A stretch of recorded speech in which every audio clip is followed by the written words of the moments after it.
Greetings, Mavericks and new viewers.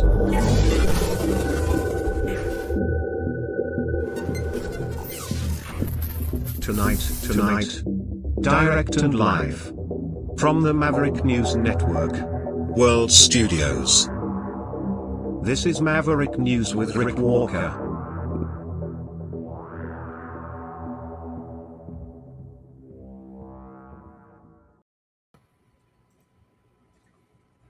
Good evening, everyone. Welcome back to the Maverick News Channel. Special treat in store for you this evening. The New York City Mayoral debate. We're going to be bringing you live coverage. We will also be talking about today's top news stories. I believe the debate is about to start. So stay with me. Trump in the news, of course, today as well. More statements coming out of the White House, another news conference, Ukraine, and we're firing on all cylinders here, all channels up and running. Wow. Everything's running smoothly for a change. Okay? Is the audio all right? I believe we're okay. Nope. Got to switch the audio. And I think that's better now. There we go. Almost had another faux pas on the audio because we had a big reboot on the system, but that should sound better now. All right, stay with me. We're going to start digging into today's top news, and we'll be providing live coverage and commentary on the New York City mayoral debate. And yes, even if you don't live in New York City, it's still relevant to you. I'll tell you why when we come back on the other side of this.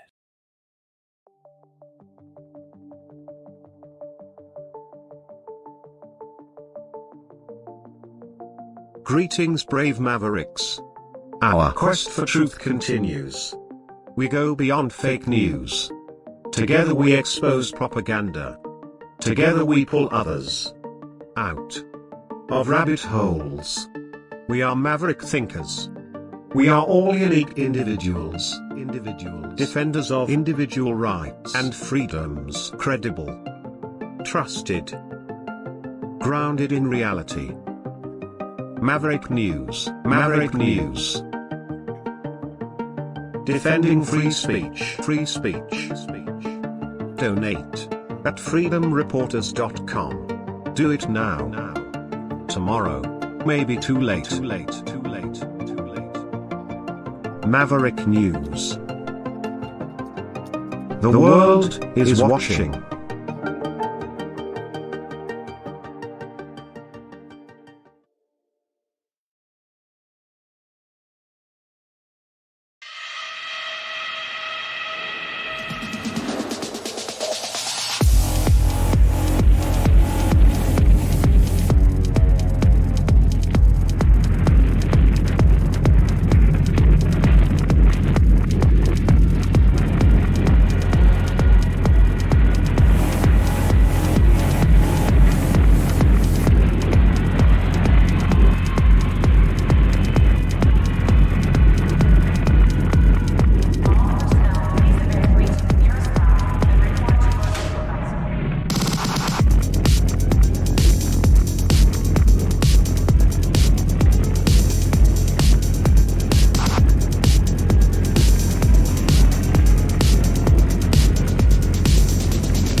Maverick News.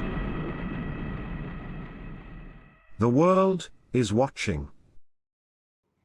Okay, I need a moment longer because our feed was unexpectedly blocked from the United States of America. Actually, it's not so much that it has been blocked, it's that the producer of the live stream, the pool feed, is preventing it from being seen up here in Kazakhstan. And that was unexpected because it was my understanding we would have access. So give me a minute or two here to let me see if I can establish an alternative feed I'm going to run another short transition, and then we're going to come back live to the New York City mayoral debate if they will allow us to do that. It's a privilege. You know, someone very profoundly once said many years ago that if fascism ever comes to America, it'll come in the name of liberalism.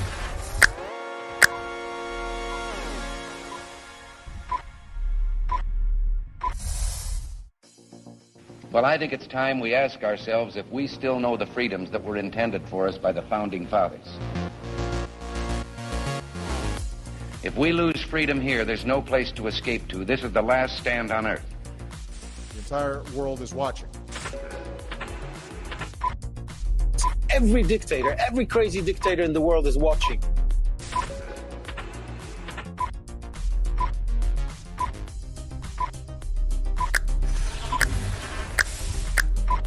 The world is watching. On TV, the entire world is watching. On social media. But the entire world is watching, and yes, they are seeing what we have apparently bravely been willing to say that others are thinking. Stand for freedom. Literally stand for freedom. Let's get this done. The entire world is watching. We're at war with the most dangerous enemy that has ever faced mankind in his long climb from the swamp to the stars. Maverick News. Maverick News. Maverick News. Let me have more control of my own destiny. The world is watching.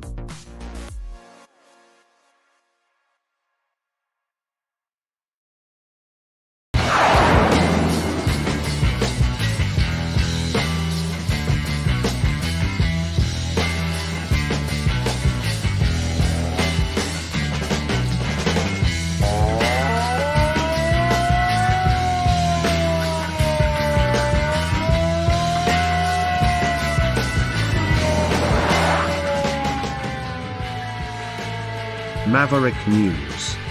Fighting for freedom.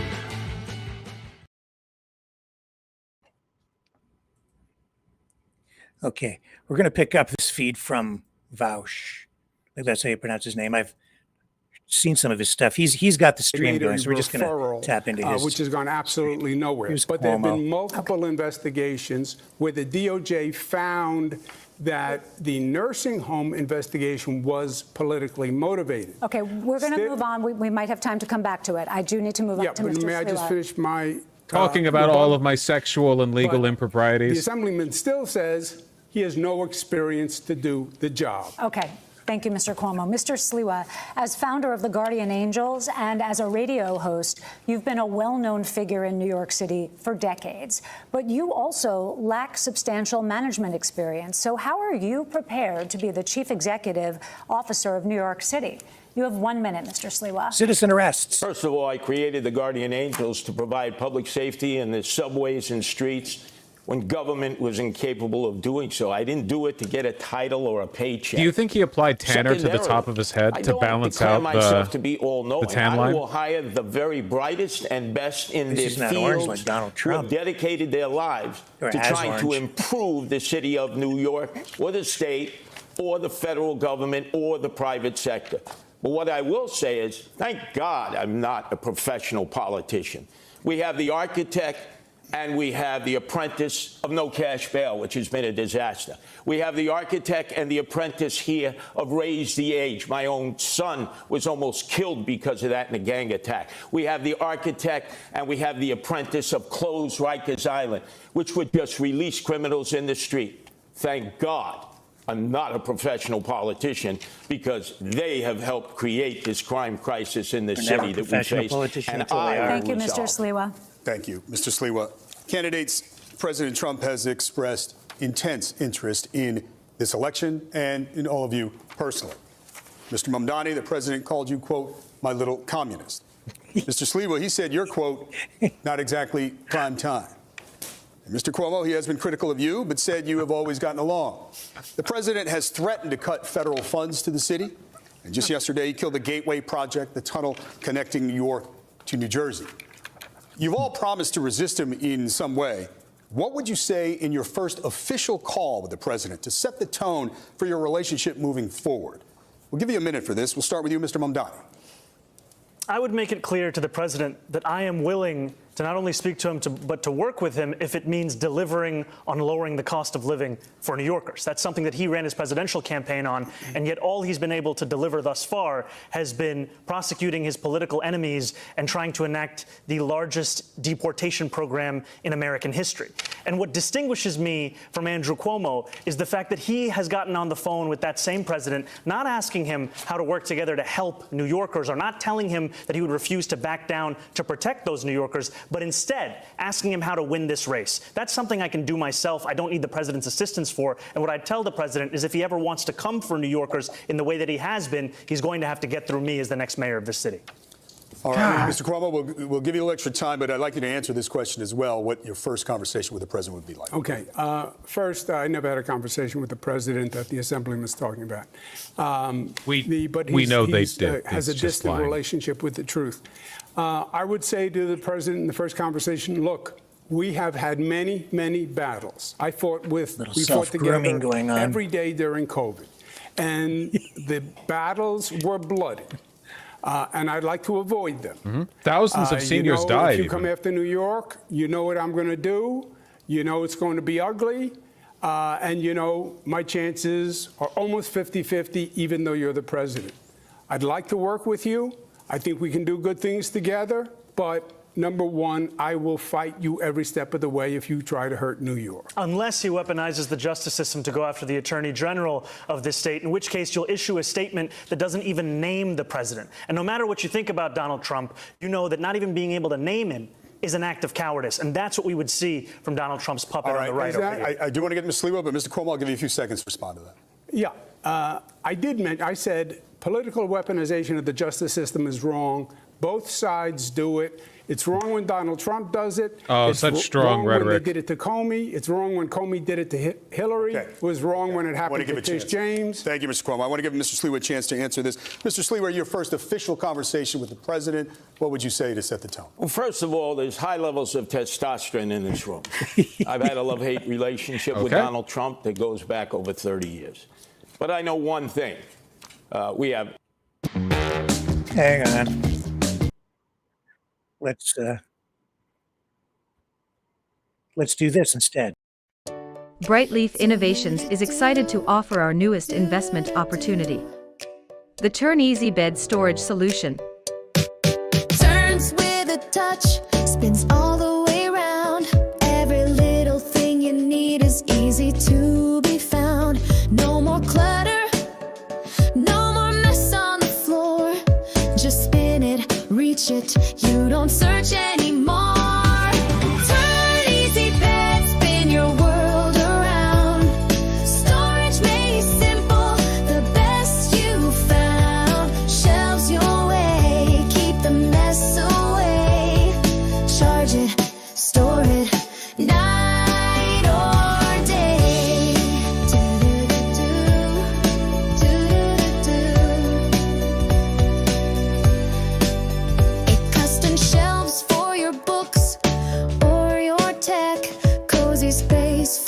Treasures to protect, built-in power when you need to recharge. Smart design that makes your bedroom feel large. Turn easy bed, spin your world around. Storage made simple, the best you found. Shelves your way, keep the mess away. Charge it, store it, developed by Brightleaf Innovations, proudly Canadian and patent pending in North America. Turn Easy Bed transforms how you live. To learn more about this innovative new product idea and exciting investment opportunity, call 519-784-0222 or visit brightleafinnovations.com. Okay. Thank you, Mr. System that we have. Mr. Mamdani, have you ever spoken with President Trump? No. Okay, there you go. Sally. That's easy. Thank you. Mr. Cuomo, a follow-up to that. President Trump has spoken positively about you and your candidacy, even as his Justice Department, as we've noted, is reportedly investigating you for allegations you lied to Congress over your COVID record. Thanks for repeating Given it. that dynamic, how would you be able to stand up to this White House? How are you not compromised? And just take into account that New Yorkers are troubled by what they view as a compromised relationship the current outgoing mayor has with the president. Yeah. First, you're wrong when you say there's any investigation of me. That's not true. Do you have evidence Congress, there is no investigation? I've heard absolutely nothing. Congress did a press release. They said they sent a letter to the Department of Justice, which they do routinely to generate press, and that's what that is. I fought Donald Trump. He investigated me repeatedly with the Department of Justice. The Department of Justice Inspector General said that it was actually politically motivated. That does not back me up. When I'm fighting for New York, I am not going to stop. And I'll tell you something else. If the Assemblyman is elected mayor, Donald Trump will take over New York City, and it will be Mayor Trump who runs New York City. We have to move on. Just a very quick follow-up, yes or no. You're saying unequivocally the Justice Department is not investigating you, correct?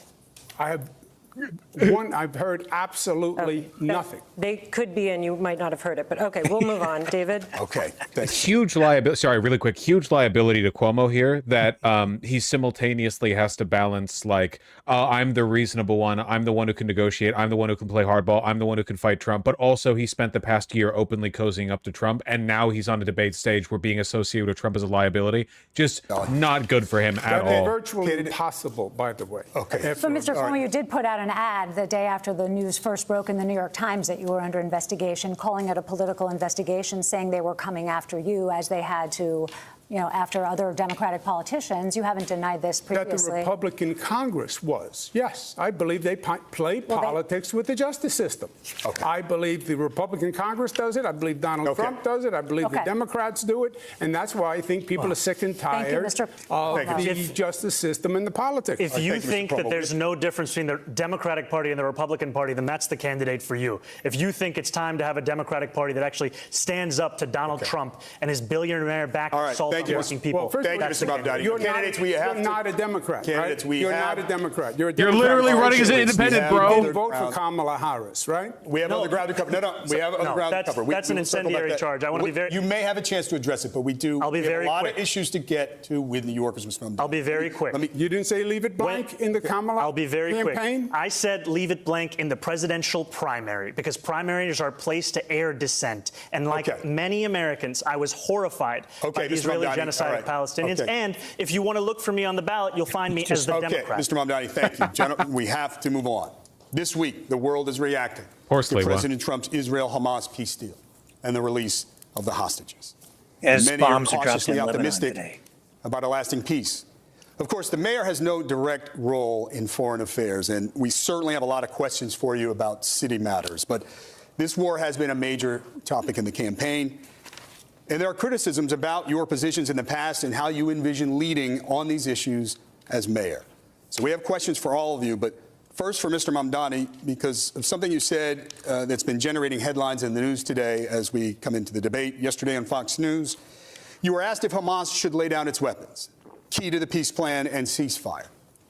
And some say they found your answer confusing. You said, quote, I don't really have opinions about the future of Hamas and Israel beyond the question of justice and safety, and the fact that anything has to abide by international law. And that applies to Hamas, and that applies to the Israeli military. So for the voters tuning in tonight, Mr. Mamdani, what do you believe about Hamas and how lasting peace will be achieved? We know it's a complicated matter, but we'd like you to keep your answer to a minute if you could. Of course, I believe that they should lay down their arms. I'm proud to be one of the first elected officials in the state who called for a ceasefire. And calling for a ceasefire means ceasing fire. That means all parties have to cease fire and put down their weapons. And the reason that we call for that is not only for the end of the genocide, but also an unimpeded access of humanitarian aid. I, like many New Yorkers, am hopeful that this ceasefire will hold. I'm hopeful that it is durable. I'm hopeful that it is just. And for it to be just, we also have to ensure that it addresses the conditions that preceded this, conditions like occupation, like the siege, and apartheid. And that is what I'm hopeful for. Yeah. If I may, That means from the river to the sea. I'm being marginalized out of this. I'm sorry, when it's a debate of three. Excuse me, Andrew. It's a debate of three. Do we acknowledge that? Three. Not killing Palestinians means from the river to the sea. No, please, go right ahead, man. Lose that youth vote more. Mr. Sliwa, go ahead, and we'll give you a second. Go ahead, Mr. Sliwa. The President of the United States should have I'm been going to pick up this other feed here. It's a debate of three. Excuse me, Andrew. It's a debate of three. Do we acknowledge that? Three people? Mr. Sliwa, go ahead, and we'll give you a second. Go ahead, Mr. Sliwa. The President of the United States should have been applauded by you, Zoran Mamdani, and you, Andrew Cuomo, on the day that he brought together that international coalition that met in Egypt, that came from the Middle East and the Persian Gulf. I certainly applauded him for bringing peace to Gaza and trying to end the hostilities in the war between the Israelis and Hamas, so there can be peace between the Israelis and peace between the Palestinians. But you seem, Zoran, to be incapable of praising our president. And Andrew, you were incapable of praising our president. Gentlemen, we have Give credit where credit is due. He's brought peace to Gaza. Yeah, gentlemen, we want to hear everything you have to say. We have other questions on this matter. Mr. Cuomo, please, brief response, because we do have other questions on this issue that you may be able to address. Go ahead. I did applaud President Trump and his administration. I think it was a great accomplishment. I hope the peace holds. The Assemblyman will not denounce Hamas. The Assemblyman will not denounce Hassan Piker, who said America deserved 9/11. The Assemblyman just said in his response, well, it depends on occupation. That is code, meaning that Israel does not have a right to exist as a Jewish state, which he has never acknowledged. That is from the river to the sea. That's why he won't denounce globalize the Intifada, which means kill all Jews. Let's give Mr. Mamdani a chance to respond to that. I want to be very clear. The occupation is a reference to international law and the violation of it, which Mr. Cuomo has no regard for since he signed up to be Benjamin Netanyahu's legal defense team during the course of this genocide. And I find the comments that Hassan made on 9/11 to be objectionable and reprehensible. And I also think that part of the reason why Democrats are in the situation that we are in, of being a permanent minority in this country, is we are looking only to speak to journalists and streamers and Americans with whom we agree of every single thing that they say. We need to take the case to every person, and I'm happy to do that, which is why I was on Fox News yesterday talking about how I wish it was more like NASCAR, so we could see all the billionaires who are sponsoring you right on your suit jacket. Melissa has We're going to turn it to Sally, actually. Yeah, actually, this kind of flows, and then we'll go back to Melissa. Mr. Mamdani, you told NBC's Meet the Press that you don't believe it's the role of the mayor to police speech. Your words about this war have comforted many New Yorkers, but they've troubled others, and I want to ask about some of this. There is your recent refusal, as we just discussed, to condemn the slogan, globalize the Intifada, which many view as a call to arms. In 2017, you rapped lyrics praising the Holy Land Five. These are men who were convicted of supporting terrorism. How would you assure New Yorkers, especially Jewish residents who might be concerned about this, that you would be a mayor for all? You have 1 minute to answer this. Thank you for this opportunity. When I am speaking about the responsibility of leading this city, I mean leading not just those who voted for me, leading not just those who vote, but leading every single person who calls this city home. And that includes Jewish New Yorkers. And I have been so thankful for the opportunity I've had to sit with so many Jewish New Yorkers over the course of the primary and through the general. And it's in those conversations that I learned that this phrase evokes many painful memories. Memories of bus attacks in Haifa, of restaurant attacks in Jerusalem. And I heard from a rabbi about their roommate who was killed on one of those buses. And in hearing that and the distance between that impact and the rationale that some use of saying it, of speaking about the Israeli occupation of Palestinian land, is why I said that I would discourage this language that I do not use. And what I'm looking to do as the first Muslim mayor of this city is to ensure that we bring every New Yorker together. Jewish New Yorkers, Muslim New Yorkers, every single person that calls the city home, that they understand they won't just be protected, but they will belong. Mr. Sliwa, we will get to you. First, I'm going to ask a question of Mr. Cuomo. While you are a strong supporter of Israel, you have also been slow to develop a relationship with the city's Muslim community. You have called Mr. Mamdani a terrorist sympathizer. How do you assure those New Yorkers, especially Muslims and Arabic New Yorkers, that you will be a mayor for all? You'll have 1 minute. Yeah, well, first, I think the Assemblyman created the perception himself. why wouldn't he condemn Hamas? Why wouldn't he condemn Hassan Piker? Why did it take us here tonight for the first time for him to say it? He still won't denounce, globalize the intifada, which means kill all Jews. Just say, I denounce it. He won't do it. That's the issue. Mr. And his divisiveness Cuomo, can you address the question is that we're putting chronic. to you? I think you've made the point, but can you please answer about your own relationship with the Muslim community? You did not visit mosques for many years. More recently, you have been. Yeah, I don't think in any way the assemblyman is representative of the Muslim community, which is a vital community in New York City, and I am very fond of, and I've been working with. I think he's playing his own politics. Many of his positions don't even follow the Muslim faith, so I see them as two totally separate things. Mr. Mamdani, want to respond? You know, it took Andrew Cuomo being beaten by a Muslim candidate in the Democratic primary for him to set foot in a mosque. He had more than 10 years, and he couldn't name a single mosque at the last debate we had that he visited. And what Muslims want in this city is what every community wants and deserves. They want equality, and they want respect. And it took me to get you to even see those Muslims as part of this city. And that, frankly, is something that is shameful and is why so many New Yorkers have lost faith in this politics. Yeah, except you know, that is totally false. I've worked with the Muslim community for many years. Name a single mosque you went to when you were the governor. Can you name a single mosque you went to in 10 years? Before you were ever here. They were before I was here? Before you were even in state government. I worked with the Muslim community. Imams presided over State of the States. We worked in religious working groups, tolerance groups, anti-Semitic groups, etc. All right, gentlemen. Mr. Sliwa, Rosarita has a specific question for you, but I'll give you a second here. This is what disturbs me about you. You will be celebrating your birthday this weekend. In 1991, I was in the streets of Crown Heights with the Guardian Angels for 30 days and 30 nights when the first Democratic Socialist mayor of New York City, that's right, David Dinkins, was a proud member of the Democratic Socialists of America, abandoned the Jews for 3 days. They were left to their own means. And we protected them for 30 days and 30 nights. Then your favorite mayor, Bill de Blasio, in 2019, abandoned the Jews again when they were being attacked in Williamsburg, in Borough Park, and Crown Heights. And I had to bring the Guardian Angels in for 30 days, 30 nights. Jews don't trust that you are going to be there for them when they are victims of anti-Semitic attacks. Okay. Brief response, Mr. Mamdani. We have a specific question for you from Rosarita, but Mr. Mamdani, please. I agree, by the way. One of the most meaningful experiences I've had over the course of this campaign has been the conversations I've had with Jewish New Yorkers.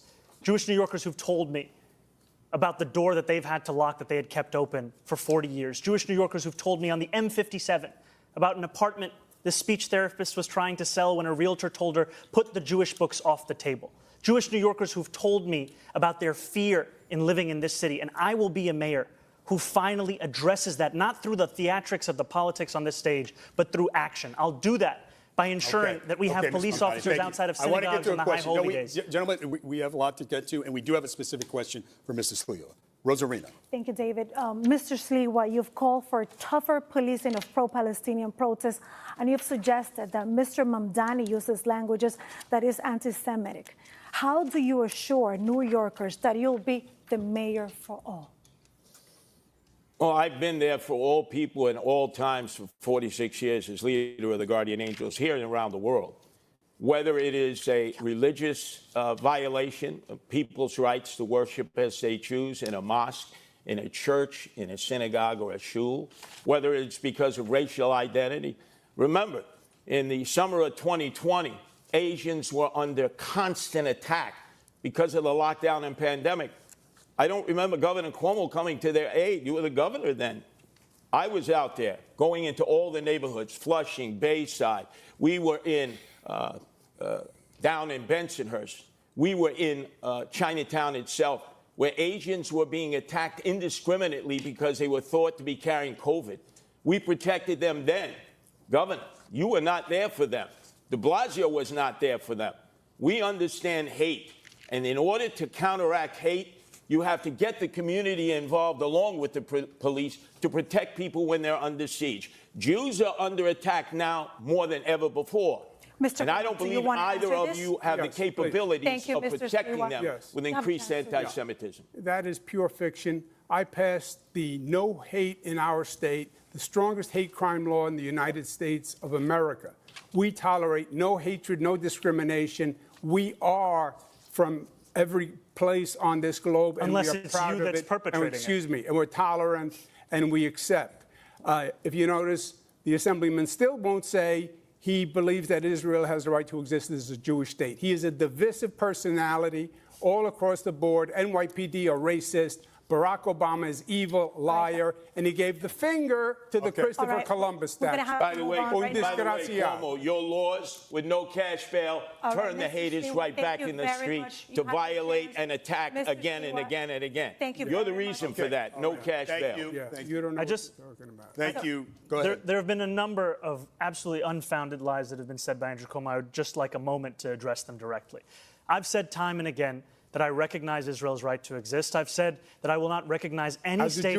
I said that I will not. As a Jewish state. If I would be allowed to finish, that I would not recognize any state's right to exist with a system of hierarchy on the basis of race or religion.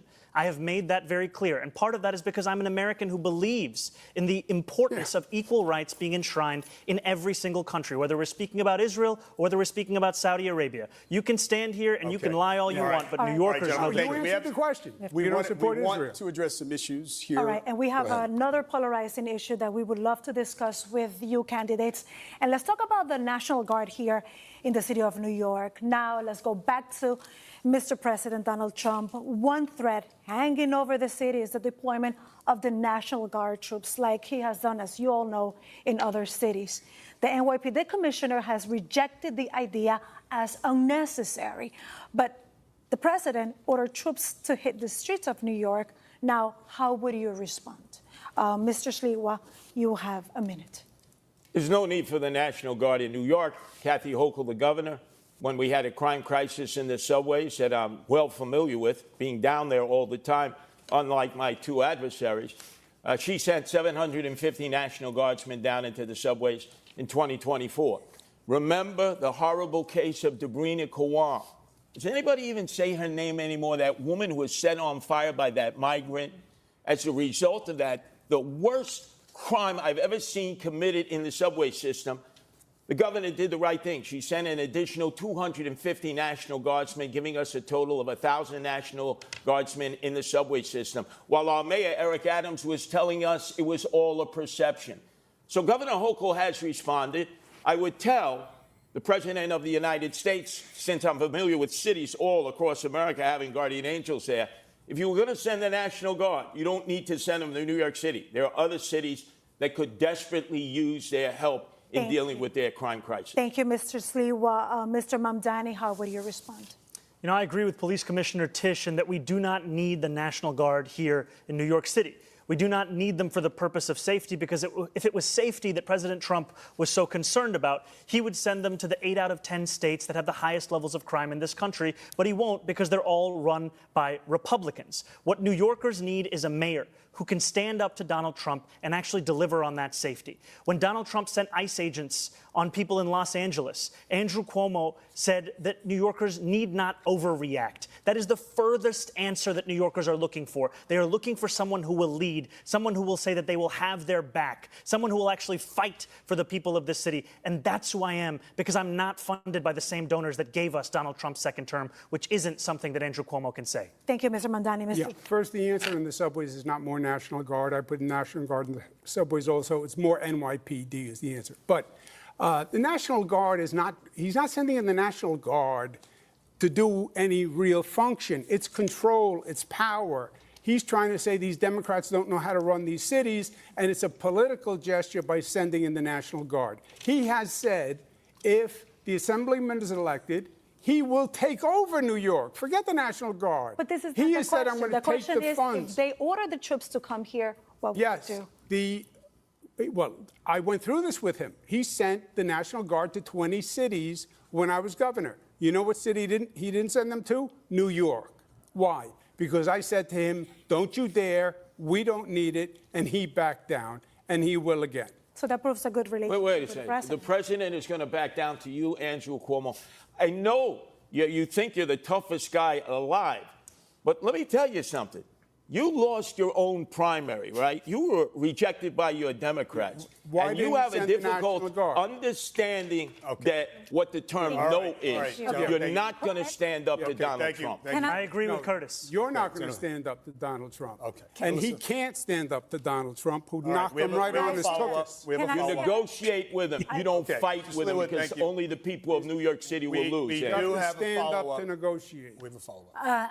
I'd like to see a show of hands. Are there any circumstances where any of you would allow the NYPD to cooperate with the National Guard if Trump sent them to New York? Show of hands. Yes? No takers. Okay. Moving on. If history is a guide, National Guard troops in the city could trigger protests. And we have questions for each of you about how you would handle that. So, Mr. Sliwa, you have been arrested for protesting migrant housing and for trying to serve Mayor Bill de Blasio with court papers.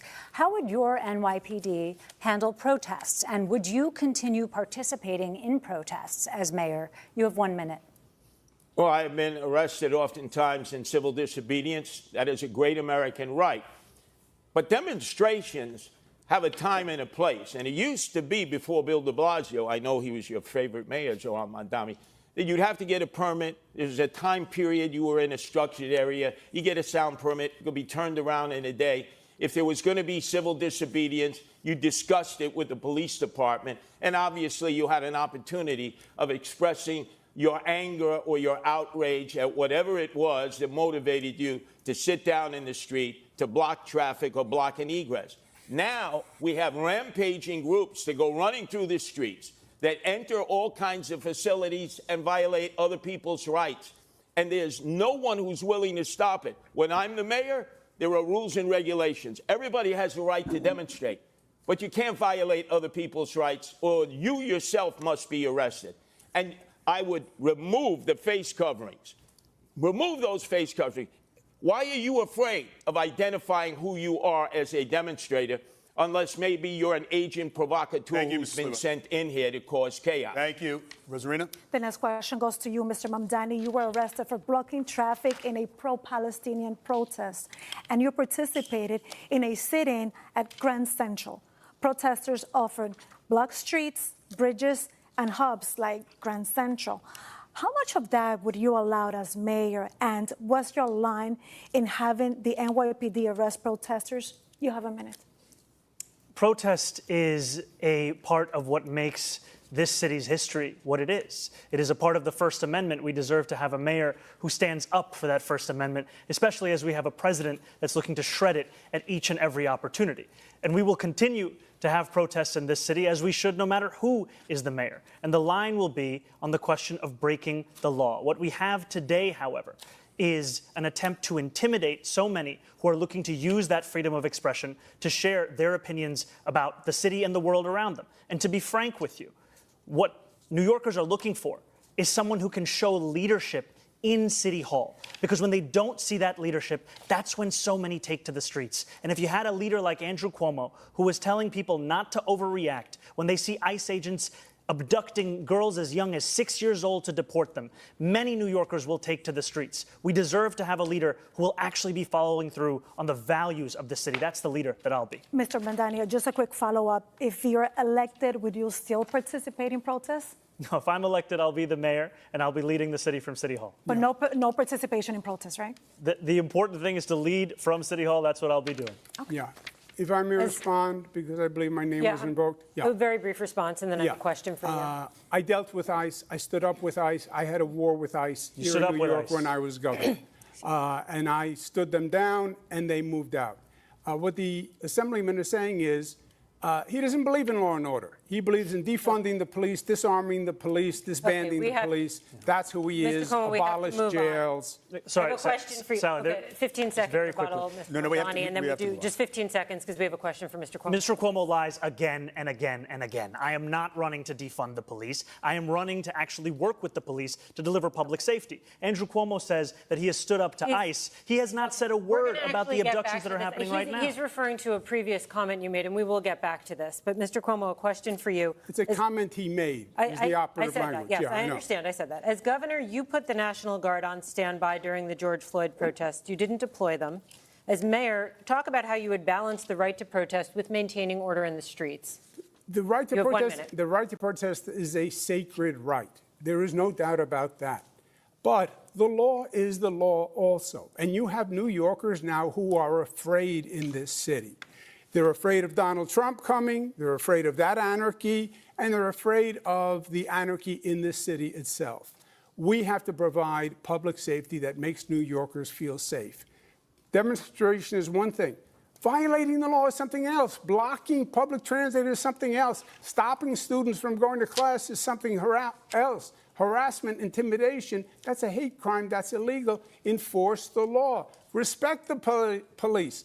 They're not racists, as the assemblyman calls them. They're not a threat to public safety, as he says. They're not anti-queer. They are here to protect New Yorkers, work with them, fortify them. You know, that's ironic that you say that now, I'm sorry, Andrew Mr. Cuomo, because when you were governor for 8 years, your parole board released 43 cop killers back into the street. Okay, Your father, when he was governor, released none. I knew Mario Cuomo. You know Mario Cuomo, Andrew Cuomo. You released cops. Don't say you're pro-police. Mamdani, do you want to respond briefly to the comments that Mr. Cuomo raised about things you've said about police? You can do a brief response to that. I have been clear time and time again that as much as Andrew Cuomo wants to bring up tweets from 2020, which is around the same time that he was sending seniors to their death in nursing homes, I am looking to work with police officers, not to defund the NYPD, looking to ensure that officers can actually do one job when they're signing up to join that department. But he's not the many jobs we're asking them to do today. He was specifically with the mental referring to health comments crisis. you made. We will come back to that, but we're out of time. You said they are wicked and corrupt Candidates, and racist. We're moving That's on. what Thank you said. Your words, your words. We're moving on. Thank you. Despite record low crime numbers, polls show that crime remains a top concern for New York City voters. The three of you have very different approaches to crime fighting and how to manage the NYPD. We want to get into your plans. So we'll start with this question. It's a two-part question, but it's short. How will you make the city safer? And how will you change the NYPD? You'll have 1 minute. We begin with Mr. Cuomo. I would add 5,000. Well, let's take a step back. Remember what happened. The far left, the socialists said defund the police, defund the police. They took $1 billion out of the police. The NYPD is now down at one of the lowest levels in modern political history. I would add 5,000 police, put 1,500 in the subways, raise the starting salary because you can't hire them. You can't even fill a class right now. And you have to add additional police officers because the attrition rate is so high. Part of that is going to be saying to the NYPD, I respect you. I don't think you're wicked, as the assemblyman said. I don't think you're corrupt. I don't think you're racists. I value you. I will have your back. I'll be a mayor to work with you. That's how you're going to get the police to apply for the jobs. And then we have to work on the relationship between the community and the police. The police can't police the community. They have to police with the community. You're up next, Mr. Sliwa. This is amazing. I'm standing here with my two adversaries, both of whom have threatened to defund the police. You, Andrew Cuomo, during the summer of 2020, you said, if you don't reform police departments, I'm going to defund you. And you certainly said that, Zoran Mamdani. We need 7,000 police. We only have 32,500. The problem in recruiting police, which neither of you are addressing, is that their insurance was stripped from them. The state, you did nothing when you were governor, and here in the city, 2021, the city council and Eric Adams did nothing. They don't have qualified immunity, which you benefited from, Andrew Cuomo, with the 13 lawsuits filed against you for sexual harassment. Tom DiNapoli says we're paying out $60 million. Why?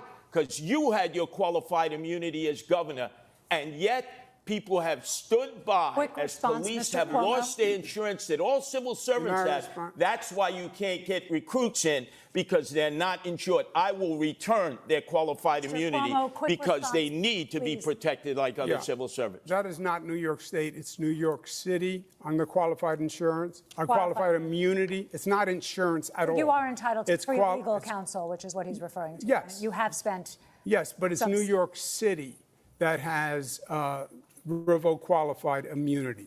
It's not insurance. It's qualified immunity. It has nothing to do with insurance. Okay. So that protected you in all these lawsuits. And yes, the lawsuits, because there was a report filed. I said it was political. It turned out to be political, and that's why all 13 women were lying. Come on, Andrew. All 13 women were lying. After 5 years. A state trooper, too? Yeah, after 5 years, 5 DAs, 5 years of litigation, I was dropped from the case. Mr. Mamdani, how will you once make? in a while. Okay, Mr. Mamdani, how will you make the city safer, and how will you change the NYPD? Thank you. This is the concern for so many New Yorkers, and I'm proud to have a comprehensive plan to bring new ideas to this city. If you want more of the same, vote for Andrew Cuomo. If you want an actual approach to lower crime, look at our Department of Community Safety. That is something that has been hailed by experts as addressing so many of the pieces of why New Yorkers are not feeling safe today. We will ensure that no longer are police officers asked to do the job of both policing and responding to the mental health crisis. We will have dedicated teams of mental health outreach workers in the top 100 subway stations with the highest levels of the mental health crisis and homelessness. We will ensure that cops can finally go back to the response times they used to have in 2020, closer to 11 minutes, as opposed to the closer to 16 minutes today, because they won't be asked to respond to the 200,000 mental health calls that are coming in through 911 every year. This is evidence-based. It's been successful elsewhere in the country.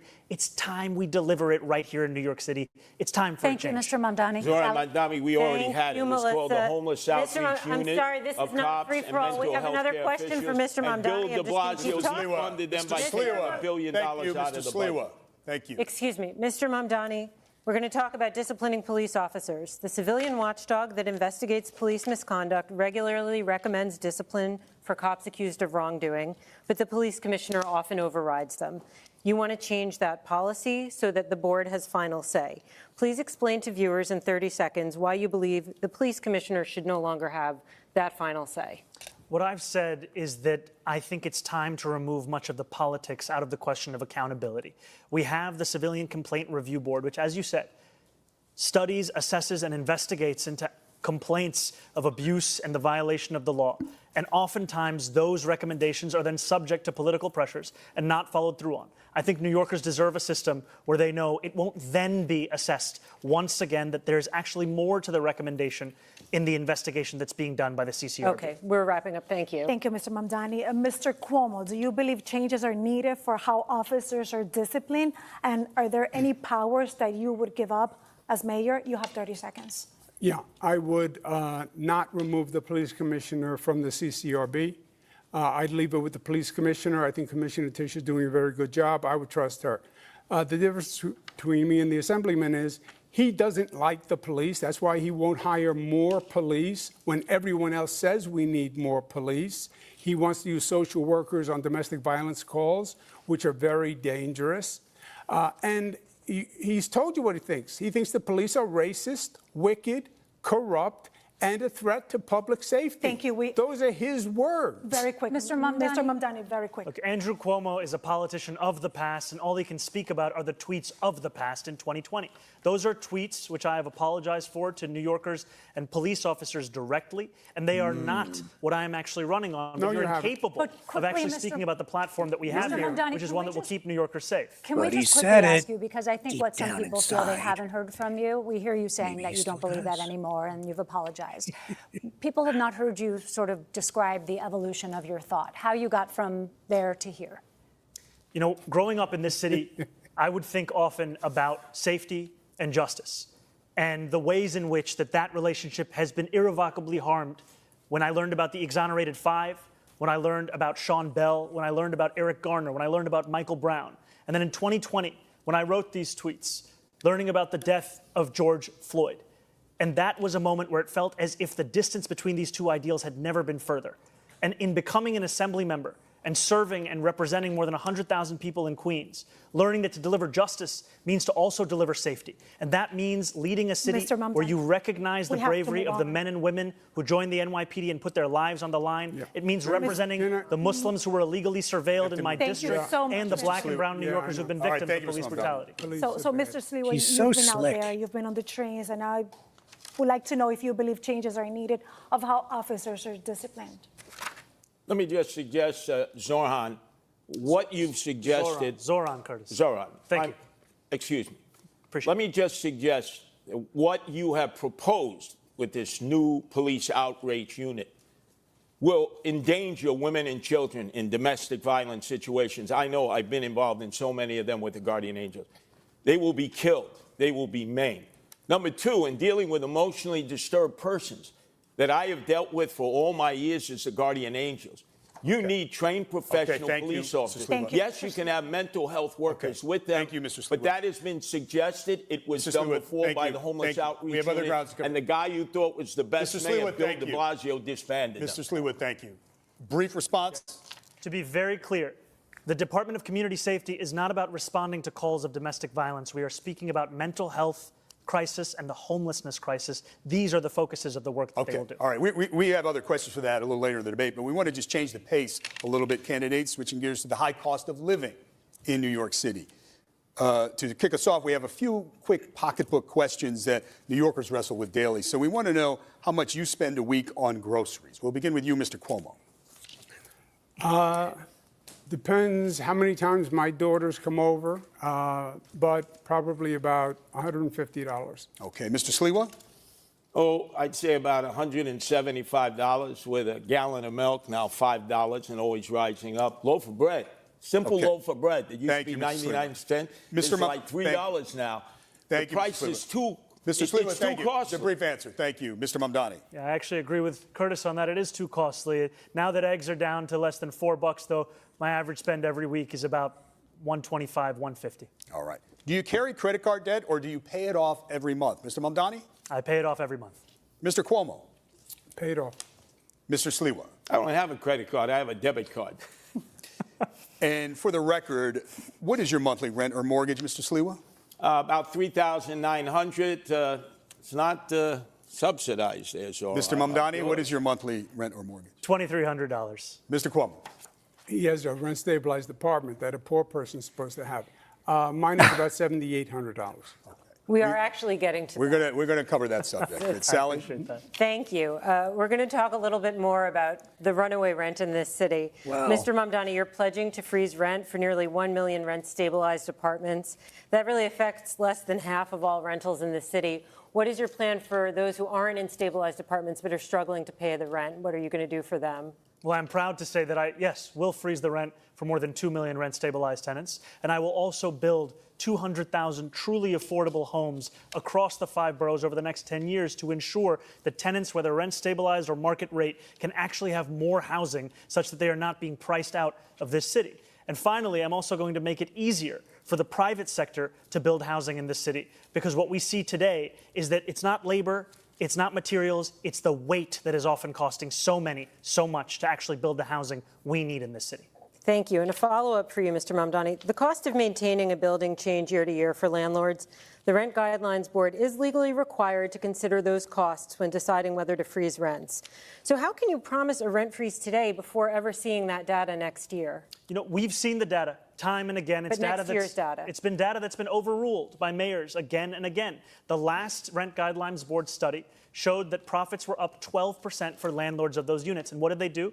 They raised the rent, adding to more than 12% under Eric Adams' administration. What I am speaking about is actually reflecting the needs of these New Yorkers and the state of the market today. These are New Yorkers who have a median household income of $60,000. We do not need to be pushing them further out of the city. We need to keep them in their homes. Aren't you saying in that answer that you are going to prejudge? You will not have seen the data for next year, and you're making a determination based on data you haven't seen?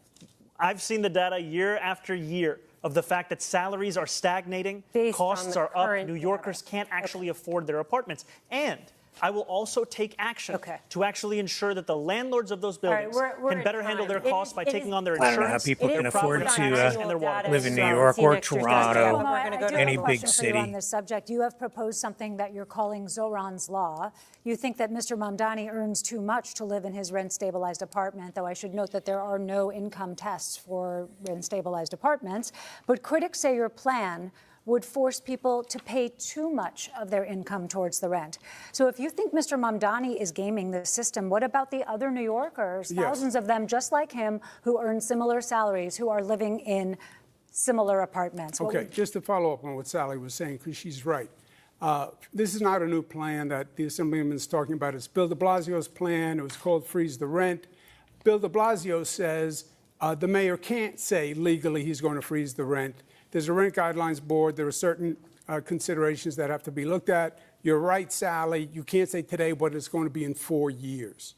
Also, freeze the rent only postpones the rent, because then you have to have an increase to cover the costs. Otherwise, the building is going to go bankrupt. And it does nothing for the majority of renters who aren't in these rent-stabilized units. There's nothing for NYCHA. There's nothing for homeowners. There's nothing for people in black-brown communities who are getting priced out. I was the HUD secretary. I built affordable housing all across this nation. I built affordable housing in this city when I was in my 20s. I know how to get it done. I will get it done. On the rent-stabilized units, what I'm saying is those are the precious units, and we should keep them for the most rent burden. We have to move on. But I have a question for you. Like, share, subscribe. Like, share, subscribe. Please. You know, you've heard it from Andrew Cuomo that the #1 crisis in this city, the housing crisis, the answer is to evict my wife and I. He thinks you address this crisis by unleashing my landlord's ability to raise my rent. If you think that the problem in this city is that my rent is too low, vote for him. If you know the problem in this city is that your rent is too high, vote for me. If I understand it correctly, sons of millionaires need subsidized housing. Would not evict Mr. Mamdani. It would not evict it. It would apply to people applying for apartments. But the tenant vote for Zoran so he doesn't get evicted. It would evict no one. This would be an income limitation on I have a question for Mrs. This is like a spat in the schoolyard. Let me suggest. Mrs. Rosarina has a specific question for you on this. Yeah, well, I wanted to talk about affordability and obviously that issue. So you've proposed, Mr. Sliwa, plans that would make a point of talking about the struggle of renters and property owners. Describe your plan to help renters and landlords.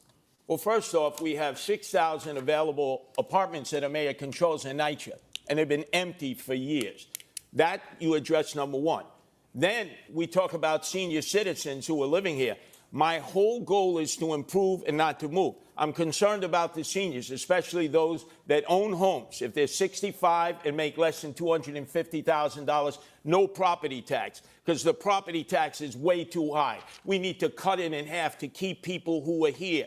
And then in terms of rentals, we have affordable housing that can be built in these huge skyscrapers. You see them all throughout Manhattan and in northern Brooklyn and in Long Island City, which we have 25 Empire State Buildings full of commercial space that will never be occupied for office space. We should be converting them into affordable apartments. They're in dense areas. The infrastructure can support it. I'm the only candidate here who's against the city of yes that would destroy residential neighborhoods. I have to interrupt you because we have a programming moment right now. We're about halfway through the mayoral debate.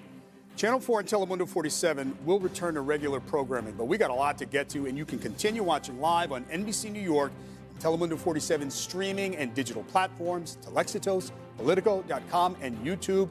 Stay with us. A lot to discuss. And you can keep watching here on Maverick News, too. And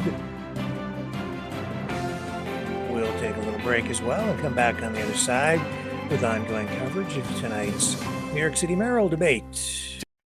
Brightleaf Innovations is excited to offer our newest investment opportunity, the Turn Easy Bed Storage Solution. Turns with a touch, spins all the way around. Every little thing you need is easy to be found. No more clutter, no more mess on the floor. Just spin it, reach it, you don't search anymore. Turn Easy Bed, spin your world around. Storage made simple, the best you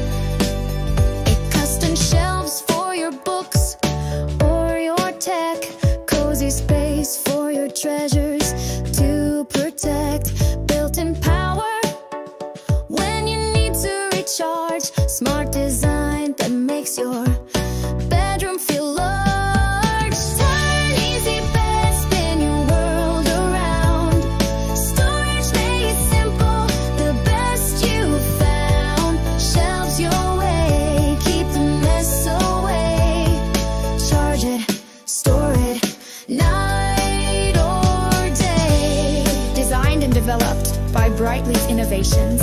Proudly Canadian and patent pending in North America. Turn Easy Bed transforms how you live. To learn more about this innovative new product idea, an exciting investment opportunity, call 519-784-0222 or visit brightleafinnovations.com. 1% of New Yorkers by 2%. We're back. That would raise Mayoral $4 billion. debate. The second is to raise the state's top corporate tax rate to match that of New Jersey, which would raise $5 billion. We're going to move along, but I just want to point out to viewers that Governor Hochul has opposed raising the income tax. But Melissa, we'll move on to your question. Could I address that on the buses? Because half the people don't pay their bus fare to begin with, Zoran. And so it's Curtis Zoran. Zoran, it's a complete disaster. If you have free bus fare, and the Citizens Budget Commission said just last year, 2024, $1 billion of fare evasion in all different forms, this MTA system will collapse. There's not enough money out there to make up for fare evasion. Pay your fare. If you don't pay your fare, they have fare programs for the poor and the indigent. But everybody should be forced to pay their fare. Mr. Cuomo, you had both praise and some criticism for Mr. Mamdani's free bus pilot. So you're sort of in the middle on this issue. What's your plan to make subways and buses more affordable? I think free buses is a mistake. It costs about $700 million. Just to give you an idea that we only raise about $500 from congestion pricing. It's been done before in other cities. It was a disaster. They stopped. They basically became mobile homeless gathering places. What I say is free buses for working families who can't afford it and free subways for working families. But don't subsidize rich people on a bus. It's been tried and it's failed. Mr. Mamdani, can you just respond quickly on the point about the mobile homeless gathering places? You know, this is something that we heard when we were fighting to make buses free in Albany when we delivered the first fare-free bus lines in New York City history. And what we saw is when we made one bus route free in each borough of New York City, there was no increase in homelessness on those buses. There was no increase in fare evasion in the surrounding area. What there was an increase in ridership of up to 38%. Thank you, Mr. Mamdani. Candidates, maybe we can dig deeper on this and get a sense of how all of you would pay for your big ideas. Mr. Mamdani, we'll start with you. We've obviously been talking about free buses. You've talked about free childcare, city-run grocery stores. So essentially, you're proposing about $10 billion in new spending. And as you've indicated, you want to pay for it with tax increases. But as Sally pointed out, Governor Hochul said no to raising income tax on millionaires. So tell New Yorkers tonight how you're going to pay for all of this in 1 minute, if you can. Look, a lot of people have called even my campaign a non-starter when we first began. And now I stand before you proud to be the Democratic nominee who got the most votes in city primary history. And I believe we will see the same thing with our push to ensure that we are taxing the wealthiest and the most profitable corporations the fair amount that they should pay. Now, there are those who will say that because it will be hard, you should give up. We saw what giving up looked like when Andrew Cuomo was the governor. He gave up on fighting for working-class New Yorkers and instead caved in to his billionaire donors. And what did we get? We have the fastest and most frequent helicopter service to the Hamptons, and we have the slowest and more expensive bus service across the 5 boroughs. But again, Mr. Mamdani, I know Governor Hochul indicated this week there may be some open windows, but more or less income tax on millionaires is off the table, according to the governor. Look, I've said very clearly, making buses fast and free costs about $700 million a year. Making universal child care a reality costs about $5 or $6 billion a year. If you raise the state's top corporate tax rate to match that of New Jersey, you'd be raising $5 billion in and of itself. I have a couple of follow-ups. Mr. Sluber, you're next, but I have a couple of follow-ups. I would just add one additional thing. We have also put forward a plan to save money here in New York City with $1 billion in savings through procurement reform, through following the independent budget office's assessment about hiring more fiscal auditors, and in actually collecting the fines and fees from bad landlords across the city. Just a quick couple of follow-ups. If you could find some of the funding, but not all of it, which of your priorities would come first? What would be the first among equals that you would try to get done? Well, freezing the rent doesn't require any fiscal infusion, so that will be something we'll be pursuing immediately. And universal child care, after housing, is the second cost. Child care is the second cost pushing New Yorkers out of this city. $22,500 a year is the estimate we've seen. That will be a priority for us. And I just want to know if you could get the money and funding elsewhere, would you drop the call for the tax increase? Absolutely. The most important thing is funding these agenda items. I think these are the two most important and straightforward, direct ways to do so. But if the money comes from elsewhere, the most important thing is funding. Melissa has a question for Mr. Sliwa. Mr. Sliwa, you've been talking about cutting taxes and spending. So what is your plan, and how would you pay for your programs, like 7,000 more cops? Well, Zoran, boy, your fantasies are never going to come about in terms of funding everything you want that's going to be free, free, free. It's a fantasy. Let's deal with the reality. 7,000 cops. You already have a plan in Boston where you pay for taxes in the future. This is a great plan in which universities and others who have bought up properties that are now taken from the real estate market and taken from property tax pay. We could raise $1 billion from Columbia University, NYU, that are in the real estate business, and Madison Square Garden, your friends, Andrew Cuomo, Jimmy Dolan, who pays no property taxes. That's how you raise $1 billion to get 700 police officers trained, vetted, and out into the streets in the 5 boroughs. And then the police will be on the subways, and they will be patrolling the old-fashioned way where they're needed, going up and down the moving subway cars, where people want to see the visual protection, especially women who are being assaulted, perved, and like we saw this morning on 86th Street, a woman with a gun to her head, an armed robbery because you don't have enough cops. I have a question for you in this topic, and let's talk about history, because as governor, you raised and cut taxes. Now you're proposing some tax relief. What's the price tag for your proposals, and where will you get the money for example, 5,000 new police officers? You have a minute to answer. I think Sally's question was very well taken. The Assemblyman's whole plan is based on a myth. He's going to raise taxes. Albany's going to raise taxes statewide on corporations, but the money's only going to go to New York City. That could never happen. It's not just that the governor wouldn't support it. It's impossible. He said he's going to raise the taxes the same as New Jersey, corporate tax. No, it would be double the tax. You would see New Yorkers on 995 fleeing to Florida. We would be alone. So you have to be realistic with revenue. You have a $115 billion budget. You have to go through that city budget and find savings.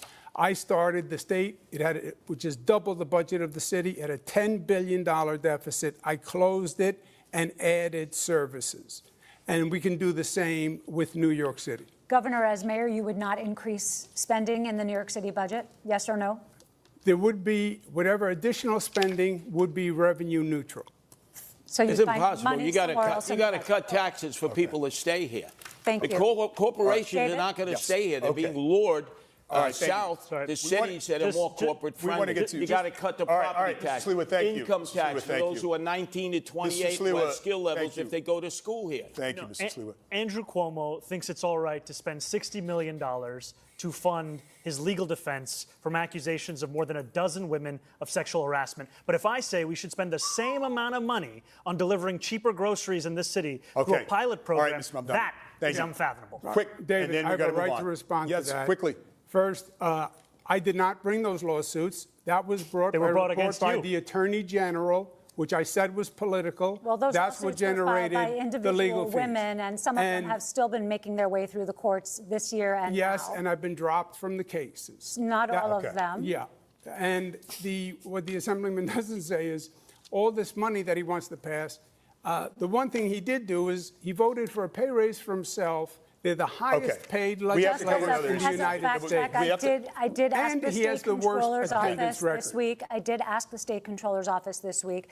The total was above $60 million. But just those sexual harassment cases to defend Governor Cuomo and his staff was about $21 Sorry, it was the sexual harassment and I just want to clarify because you said 60, but on those cases it was 21. Okay. Thank you. We have to talk about quality of life in the city.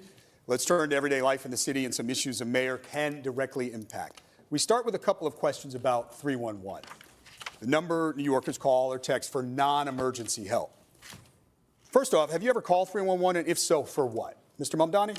I called 311 for issues with my heating in my apartment, and I've spoken to New Yorkers time and time again who are frustrated by the fact that they can track their Uber Eats block by block, but when they call 311 for them to come to their apartment, it's just a question of hoping and praying that they do. There's no actual appointment. That's something that we would change. All right, Mr. Sliwa, have you ever called 311? You know, there used to be that song, 911 is a joke by Public Enemy. 311 is a joke.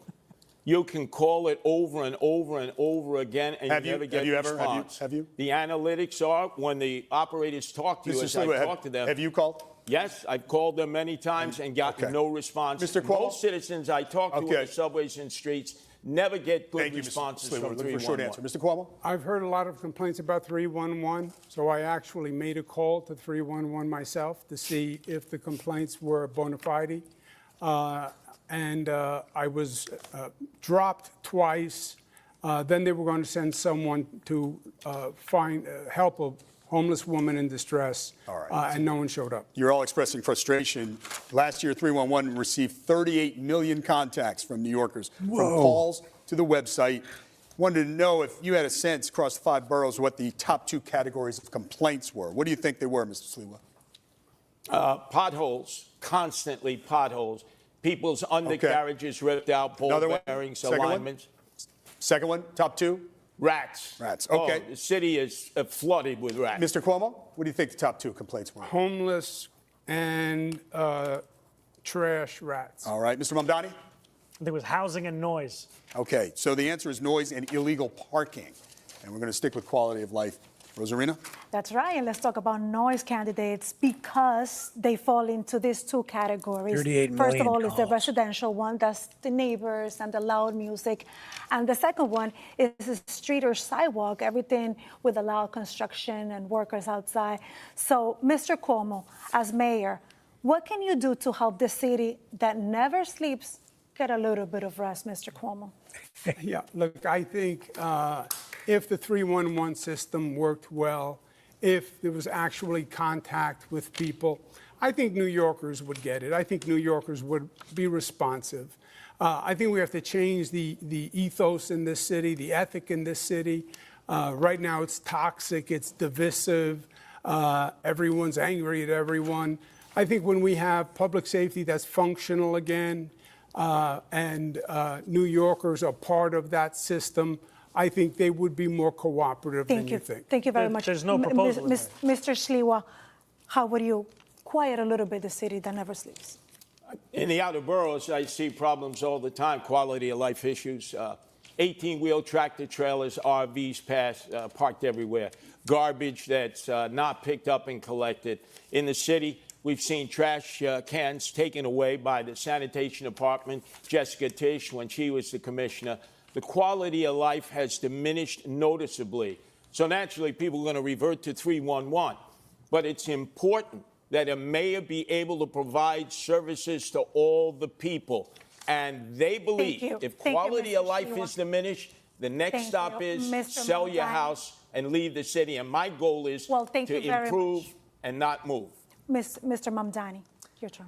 What we've seen is one of the biggest sources of noise in the city is from congestion. And with the implementation of congestion pricing, we've actually seen noise complaints drop in the congestion zone. And so I would continue to find ways to ensure that we have reduced congestion across the city. And one of the ways is by making the slowest buses in America ones that are fast and free, so that New Yorkers can not only live a life of excellent quality of life, but also be able to get around this city without having to worry if they have $2.90 or soon to be $3 in their pocket, which is already out of reach for 1 in 5 New Yorkers. We have here the author of congestion pricing, and we have the apprentice of congestion pricing. We might I'm the only candidate who's opposed to congestion pricing. Thank you. It has led to storefronts closing because they don't have enough food. We need to move on, otherwise we might have to place a call to 311 about candidates going over there a lot of time. Okay, so we're going to move on to don't worry. We're going to move on to illegal parking plaques in many neighborhoods. Recently, Councilmember Lincoln Ressler released a study that found 450 vehicles parked illegally during the day in downtown Brooklyn, many with fake or government placards. That's just one snapshot of the city, but you hear similar complaints everywhere. So how would you fix this specific situation? You'll have 30 seconds. Mr. Sliwa will begin with you. Well, obviously, placards have been abused consistently. You have people who have created fake placards. Not only that, you have people with fake license plates, paper plates. There's all violations against the Department of Transportation rules and regulations of where you can park a vehicle. There's just no enforcement. And that's because we don't have police.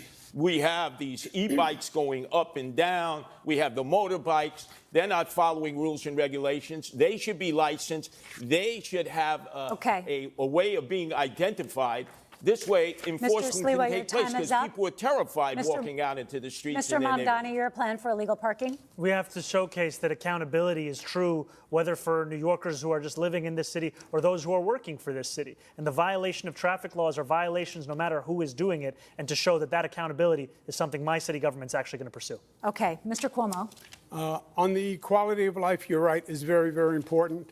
On the placards, I would make it simple. I would recall all the city placards and reissue only those that are bona fide, period, on day one. On the quality of life issues, the worst thing that could happen is if the Assemblyman's proposal for legalizing prostitution went through. That would be terrible for the quality of life. He also doesn't want to enforce misdemeanors. We're getting to that, That's Mr. assault, larceny, etc. That would be terrible. We're going to have time to address that. I want to be very clear. Not only have I never called for the legalization of prostitution, I'm not calling for that today either. And I also have never said anything about not enforcing misdemeanors. This is just yet another figment of Andrew Cuomo's imagination.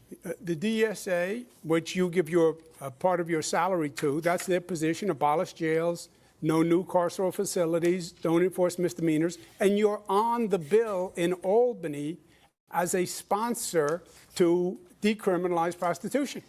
The difference between myself and Andrew Cuomo, of which there are many, is that there is no one that is actually telling me what to do other than the 8.5 million people who call this city home. If you want my policies, you'll find them on my website. Who told you to legalize prostitution? Well, okay, we actually have a question. Andrew, you can't escape this. You signed the law doing away with loitering for prostitution. That was the law put forward by Jessica Ramos. Gentlemen, you started the prostitution in East Elmhurst, Mr. Jackson Heights, and Flushing. Mr. Sliwa, we have... And you want to add to it, which diminishes the quality of life. Mr. Sliwa, when I talk over you, nobody's hearing you, and we actually have a question on that. So we'll let Rosarina ask. And for this question, candidates, we want to come to Queens, where we know that prostitution has been an ongoing complaint. Mayor Adams form a task force and order sweeps by the NYPD, but the situation continues, especially around the very popular Roosevelt Avenue. As mayor, Mr. Mamdani, how would you handle this situation? You have 30 seconds. I want to first be clear that I am not, and nor have I ever called for the legalization of prostitution. And if you are happy with what's happening on Roosevelt Avenue, then you should vote for Andrew Cuomo, because his policy is to continue the exact same ones we've seen under Eric Adams. My policy is to actually take on sex trafficking, to have a zero tolerance for violence against women, and to follow the advice of district attorneys that we have here in New York City, the current Manhattan DA, the former Manhattan DA, the current Brooklyn DA, the former Manhattan DA having said that prosecuting women for prostitution is something that actually leads to less safety. And what we need to do is provide an economy Mr. Mamdani, of opportunity. Just a quick clarification. So no legalization, how about decriminalization? I do not think that we should be prosecuting women who are struggling, who are currently being thrown in jail, and then being offered job opportunities. I think we should be actually providing those kinds of opportunities at the first point of interaction. Mr. Cuomo, your turn. Look, Bill de Blasio, the Assemblyman is a mini-me BDB, okay? He's Bill de Blasio light. He proposed legalizing prostitution. He didn't get it, and he just told the cops, don't arrest any more prostitutes. There is a bill in Albany that he signed that says the prostitution, that a woman who is a prostitute, that would be decriminalized. That is what the bill says, and that's what he said, if you listen very carefully. That would take Roosevelt Avenue and explode it, because it would make it legal for prostitutes. But real quick, how would you handle this situation? You have to enforce the law. It's illegal. I went to Roosevelt Avenue. I talked to the store owners. I talked to the neighbors. I walked down Roosevelt Avenue with prostitutes there at 9 o'clock in the morning. Your turn, Mr. Sliwa. I've dealt with this back in the 80s and 90s in Hell's Kitchen in Chelsea, when they were overrun with open-air prostitution and Times Square. You don't go after the women. The women are the victims here. You lock up the Johns, you shame the Johns. You let everybody know about the Johns. The madams and the pimps need to be prosecuted to the full extent of the law. And these absentee landlords who knowingly rent their rooms, their apartments out for the use of prostitution, the Department of Buildings should come in, padlock the building, seize the building. Because many of these landlords live in Delray, Florida. They did back in the 80s and 90s when we did it in Chelsea and Times Square and Hell's Kitchen. And they're doing it again, and there's no enforcement. That's why the prostitution. We're going to go to Sally now. Thank you, David. We're going to talk a bit about experience and beliefs. We've covered a lot of ground tonight, but we want to probe a bit deeper into each of your mindsets and how you'll approach governing as mayor. Mr. Cuomo, you have touted your experience on the campaign trail time and again, but you pretty squarely lost the Democratic primary to Mr. Mamdani, forcing you, a lifelong Democrat, to run as an independent. When you announced that decision, you said, quote, "When you get knocked down, learn the lesson and pick yourself back up." What lesson did you learn, and what do you feel it said about you, something you did wrong, something that you need to change about yourself? Yeah, I think in the primary campaign, I did not do enough on social media, which is a very effective medium now. I think the Assemblyman did do a better job on TikTok and social media than I did during the campaign, and that has changed now. I've also increased my activity significantly, but my agenda is exactly the same. I am the Democrat, although I'm not on the Democratic line. He is a Democratic socialist, called Barack Obama evil and a liar, didn't vote for Kamala Harris. Fight and deliver is, I will fight for people, I will fight the bureaucracy, and I will deliver results. New Yorkers need the mayor to get something done. This is all words and theories. I am a manager who can actually get things done. This is a question about self-reflection. Is the thing you're reflecting on the most that you need to be on social media more? Was there any other deeper lesson that you learned? Between the two campaigns, social media, more accessibility. Okay. I just have to say, it's been an hour and 20 minutes of this debate, and we haven't heard Governor Cuomo say the word affordability. That's why he lost the primary. That's why he'll lose the general election. And you can lie all you want, but the truth is, I voted for Kamala Harris. I'm the only candidate on this stage to have the endorsement of Kamala Harris, and I'm not the one who's funded by Bill Ackman, who called Kamala Harris unqualified to be the vice president of this country. Okay, may I respond? Yes, brief response, please. There are a lot of New Yorkers who support me. And there are a lot of Jewish New Yorkers who support me because they think you're anti-Semitic. So it's not about Trump or Republican. It's about you. Do you think he's anti-Semitic, Mr. Cuomo? I don't make those judgments about people. Are you a racist? Are you an anti-Semite? I know there are many Jewish people who believe he is anti-Semitic. I believe not condemning the globalized Intifada, what he has said about Hamas. But Mr. I can Cuomo, see where they I covered are your, inflamed. I'm sorry, I didn't mean to interrupt. I covered your speech in an Upper West Side synagogue where you said anti-Zionism is anti-Semitism. There is no difference. And you were talking about Mr. Mamdani. Is that not an allegation? No, I make that statement all the time. I wasn't referring to Mamdani. Okay, all right. Mr. Mamdani, a brief response, and then we have to move on. I have denounced Hamas again and again, and it will never be enough for Andrew Cuomo, because what he is willing to say, even though not on this stage, is to call me, the first Muslim on the precipice of leading this city, a terrorist sympathizer, is to send mailers that artificially lengthen my beard, to say to New Yorkers that they should be fearful. Okay, Mr. What I will do is deliver for all. Melissa has a specific question Mr. Mamdani, you are the Democratic nominee, and you're also a member, as we've been discussing, of a political organization that may be less familiar to New Yorkers, the Democratic Socialists of America, which believes in dismantling capitalism. New York City is the global headquarters of the finance industry. So how would you be the mayor of Wall Street and the DSA? You have 1 minute. I would be the mayor of this entire city. And that means ensuring that the wealth that we generate in this city is also wealth that every single New Yorker can actually feel in their pockets. Because what we have today is a system that has generated the most wealth in the wealthiest country in the history of the world, where 1 in 4 of our neighbors are living in poverty. That's unacceptable. We can't look at 500,000 kids hungry every single night as just the cost of doing business in this city. That's something we have to actually change. And I'm going to do that by fighting for my neighbors in Queens that I've come to know, who are not only the ones who own teapots and toy stores, who own diners and dry cleaners, but also the ones who work there. Because right now, all of them are being pushed out of this city by corporate greed, by private equity, and by a politics that refuses to fight for them. I will finally deliver that. Just a quick follow-up, Mr. Mamdani. A lot of Hispanic that flee socialism and are a little bit scared to hear your policies. What would you tell them? Well, I would first say that I wouldn't be here without the support of Latino New Yorkers, because it was the majority of their support that helped to make me the Democratic nominee. And what democratic socialism means is a belief in the dignity of each and every New Yorker and the responsibility city government has to deliver that dignity. That's why I'm speaking about childcare, because it's pricing out New Yorkers from the city. That's why I'm speaking about freezing the rent, because housing isn't a human right in the way that we practice our politics in this city. And that's why I'm talking about making buses fast and free, because 1 in 5 New Yorkers are being priced out of public transit today. Rosarina. So, Mr. Sliwa, I would like to talk to you because you were here with us 4 years ago in the same stage for the general election debate, and you lost it.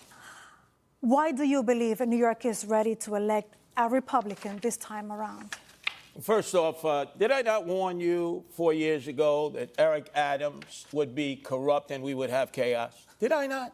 Of course I did. And I get praised for that. Now I'm trying to get people to vote for me, not just on the Republican line, but also my wife, Nancy, who was the best thing that's ever happened to me, created the first ever independent Protect Animals line, which calls for no-kill shelters and putting animal abusers in jail.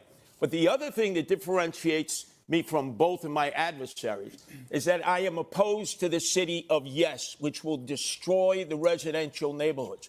Both of them are for the city of yes. So when you vote for me, whether on the Republican line or the Protect Animals line, turn your ballot over and vote no on all those initiatives and referendums. Imagine, they've said, how can you, Curtis, a Republican, work with a Democratic majority in the council? Adrian Adams is in agreement with me. The Democratic City Council people are in agreement with me. No to the city of yes, which will take your homes and provide you instead with lithium-ion battery warehouses next to your house, which are like mini Chernobyl. I'm the only candidate who is opposed to the city of yes. Thank you. I have a quick follow-up to that, Mr. Sliwa.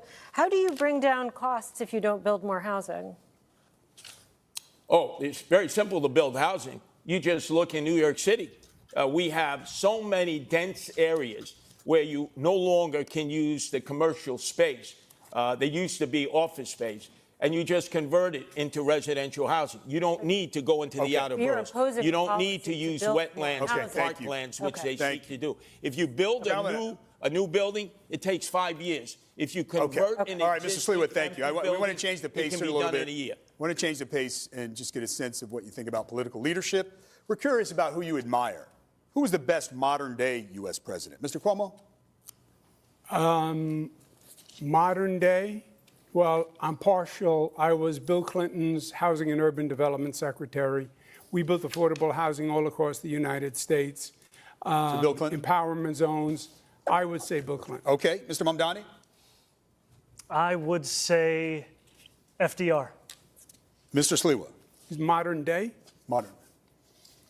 Well, I'd say FDR also, if that's modern day. Mr. Sliwa? A man that ended up being loved by Democrats and Republicans alike, the greatest governor we've ever had in my lifetime, George Pataki. 3 terms, no chaos, no corruption. I was asking. And he actually beat the better President, your father. This governor and this modern day U.S. president. Who's who you thought the best modern best president in our lifetime? Yeah. I would say the best president in our lifetime that I've experienced, I would go back to Ronald Reagan. Ronald Reagan. Okay. How about the best New York City mayor, Mr. Sliwa? Best New York City mayor, Mr. Rudy Giuliani, who endorsed me last week. Okay. And I'd have a little bit of Michael Bloomberg thrown in because he liked Mr. the delegate Mamdani? responsibility. I think the best New York City mayor of all time is Fiorello LaGuardia. Mr. Cuomo? It was Bill de Blasio last debate. No, I've always said Fiorello is the best mayor of all time. Who's yours, Mr. Cuomo? Is it of all time or modern time? Best New York City mayor in Europe. Of all time, it is Fiorello LaGuardia. We agree. Recently, I would say Mayor Dinkins and Mayor Bloomberg. Okay. How about the political leader, dead or alive, you most admire? Mr. Mamdani? I would say I admire Bernie Sanders. Mr. Cuomo? My father. Mr. Sliwa? I said it already, George Pataki, who is loved by Democrats and Republicans and the greatest mayor in our lifetime. All right. The greatest governor in our I just have one more before Sally starts to ask you about schools. A show of hands. Who supports Kathy Hochul for re-election? It's a decision that should be made after this general election. So no decision. Mr. Cuomo, you handpicked her as your lieutenant governor. No thought? You have to know who's running. Yeah. Okay, so. And I would add that I do think that Kathy Hochul, our governor, has been doing a good job in not only Do you serving support her and for delivering, re-election? not only delivering for New Yorkers, but also standing up to Donald Trump. Just what, do you support her for re-election? Then endorse her. I'm focusing on November. Why don't you endorse and I her? appreciate her support, All right, and I thanks, appreciate candidates. her work. But you Thanks, don't endorse candidates. her. How about Sally? a shout out for All right, Elise we're gonna Stefanik to turn to- take out Kathy Hochul? No. So you have a Okay. Republican All right. Mayor Curtis, a Republican Governor Thank you, gentlemen. Stefanik, Thank you. like Giuliani We want to and talk about Pataki, who schools. saved this city. We want to and talk about state. schools. Sally? Okay. Thank you, David. Let's turn to education. There are a number of issues facing public schools. One that's been controversial in the campaign is the Gifted and Talented program, which offers accelerated instruction to elementary school children. Mr. Mamdani, you have said that you want to phase out the Gifted and Talented program, while Mr. Cuomo and Mr. Sliwa want to expand it. Mr. Sliwa, we will start with you. What is your plan for the program? You have 1 minute. Gifted and talented. Yes, Gifted and Talented. I have two younger sons with Melinda Katz, the Queens DA. They both attempted to get into Gifted and Talented as 4-year-olds. They failed. It did not present a problem with their future education. We don't have enough slots. Right now, they're 1,900. We need to have at least 5,000 slots around the city. What they have not done at the Department of Education is make these tests available in Black and Hispanic communities.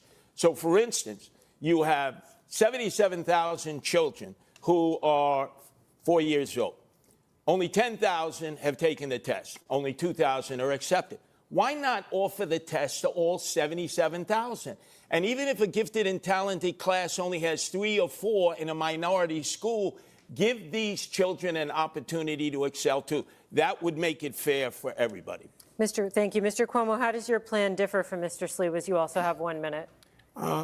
First, I support mayoral control. I think it would be a terrible mistake to roll back mayoral control.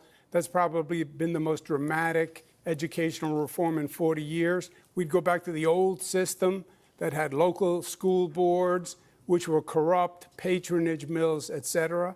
So who runs the system is number one. I would expand gifted and talented programs, accessibility. I'd offer preparatory courses to any student, parent that wanted to take them. I'd double the number of specialized high schools from 9 to 18. And I would keep the SAT as it is. Thank you. And Mr. Mamdani. Can I add one thing?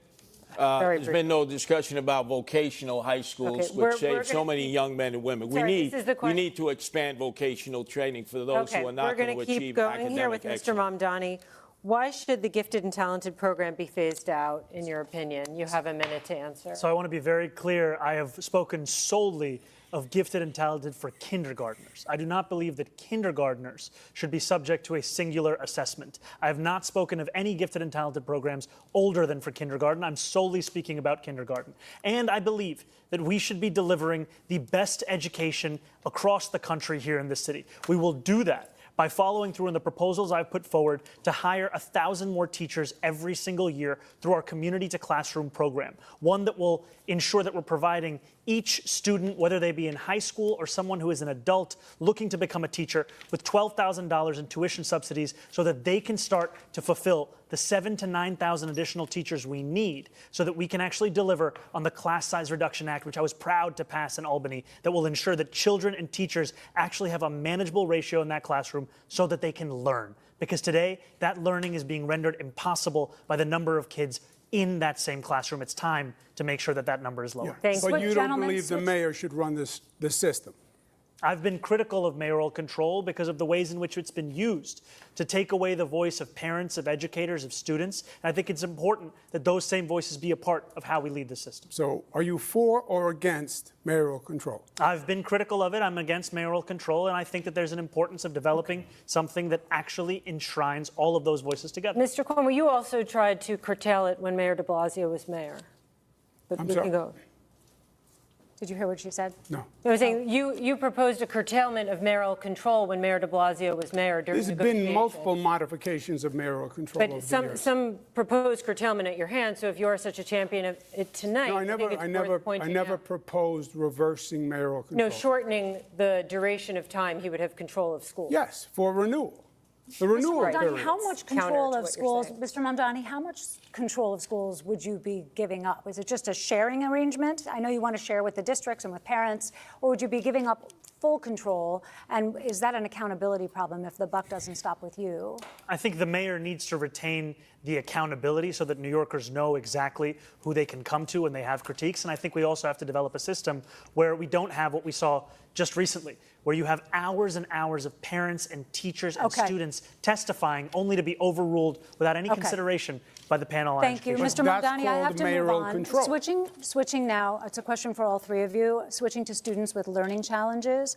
Parents of students with dyslexia, ADHD, and autism are very well aware of the fact that the school system in New York City is not doing enough to meet their children's educational needs.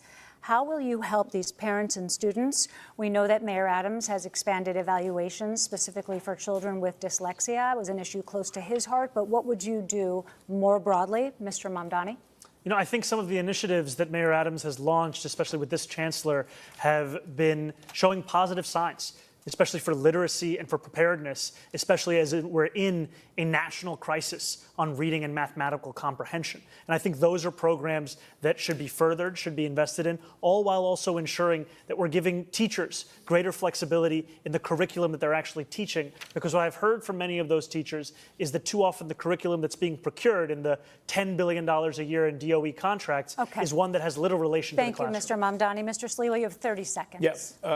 We have $41,000 that we're spending on each student now. By fourth grade, 2/3 of these children cannot read, write, or do math at grade level. We should be ashamed of ourselves for that. 100,000 less students than we had last year. 1/3 are truants. We have 200 schools with 200 students or less, and Michael Mulgrew determines which schools stay open. Eric Adams is not exhibiting mayoral control. The mayor should run the Board of Education, the old Board of Education that is now the Department of Education, the bureaucracy. You have 13 deputy chancellors. You have 50 department heads that suck up all the money, and teachers are still reaching into their pocket to pay for badly needed supplies for the children in the class. The money should be going to the teachers and the children and young adults, and it's not. Mr. Cuomo, what is your specific plan to deal with the challenges of students who have learning differences? We are losing young families. When the child becomes of school age, they leave the city, they go to the suburbs, they go to New Jersey. They're not going to sacrifice their child on what they think is a secondary education system. The core competency, reading and math, below 50% is a disgrace. The gifted and talented programs gives people hope. I do believe Mayor Adams has made progress on the evaluations and services for children who require special needs and assistance, but obviously we have to do more. So we have another question about improving schools. And in the last year, the schools enrolled more than 36,000 migrant students, many learning English for the first time. From class size to bilingual teachers, that puts a big strain in the system. Mr. Cuomo, what can you do to help migrant students, but also the staff? You have 30 seconds. Well, first, I think it was wrong of the state to put so many migrants in New York City. New York City had the overwhelming majority of migrants. But they're already here.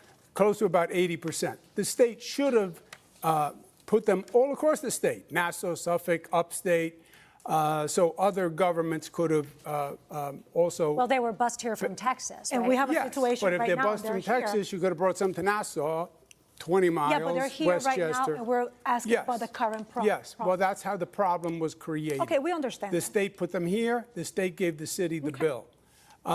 It has now increased the challenge in our education system. The state is going to have to help financially. So you didn't answer the question, Mr. Mamdani, is your chance. You know, when I spoke about our community to classroom program, the importance of it is not just bringing in 1,000 more teachers every year. It's also that we would bring in a number of more bilingual educators. Because what we've heard from a number of adults who have taught in other countries, now live in New York City, is the process by which they get their certification approved to teach here is one that is onerous and one that is actually pricing many of them out. That's why this is a program that will directly address that, to increase that bilingual capacity in our school system so that we can teach every single child, no matter when they got here, the public education Mr. Mamdani, this certification has been offered and it hasn't been successful. So how can you make more teachers to be like they want to do this. Part of what I've heard is that the tuition costs as part of the same certification exams are onerous for many of these adults looking to switch careers. That's why this program is built upon providing $12,000 in tuition assistance that would lead to 1,000 more teachers every year. And also salaries will be a good. We have not just migrant children, we have the children of the homeless, over 120,000. We haven't yet discussed charter schools, parochial schools that are closing. Normally, parochial schools would have been able to take some of these children. We need to expand the number of charter schools that are doing an amazing job, especially in the inner cities. And why not make that available to migrant children and to the homeless children who are coming from shelters all across the city, who need the special teaching skills that have lifted children in the charter schools? We need to give choice, because that's our most precious resource, our children. So allow me to now move on into the sanctuary. I agree on the charter schools. Thank you, Mr. Cuomo. So allow me now to enter into the sanctuary city situation, and let's talk about also undocumented immigrants.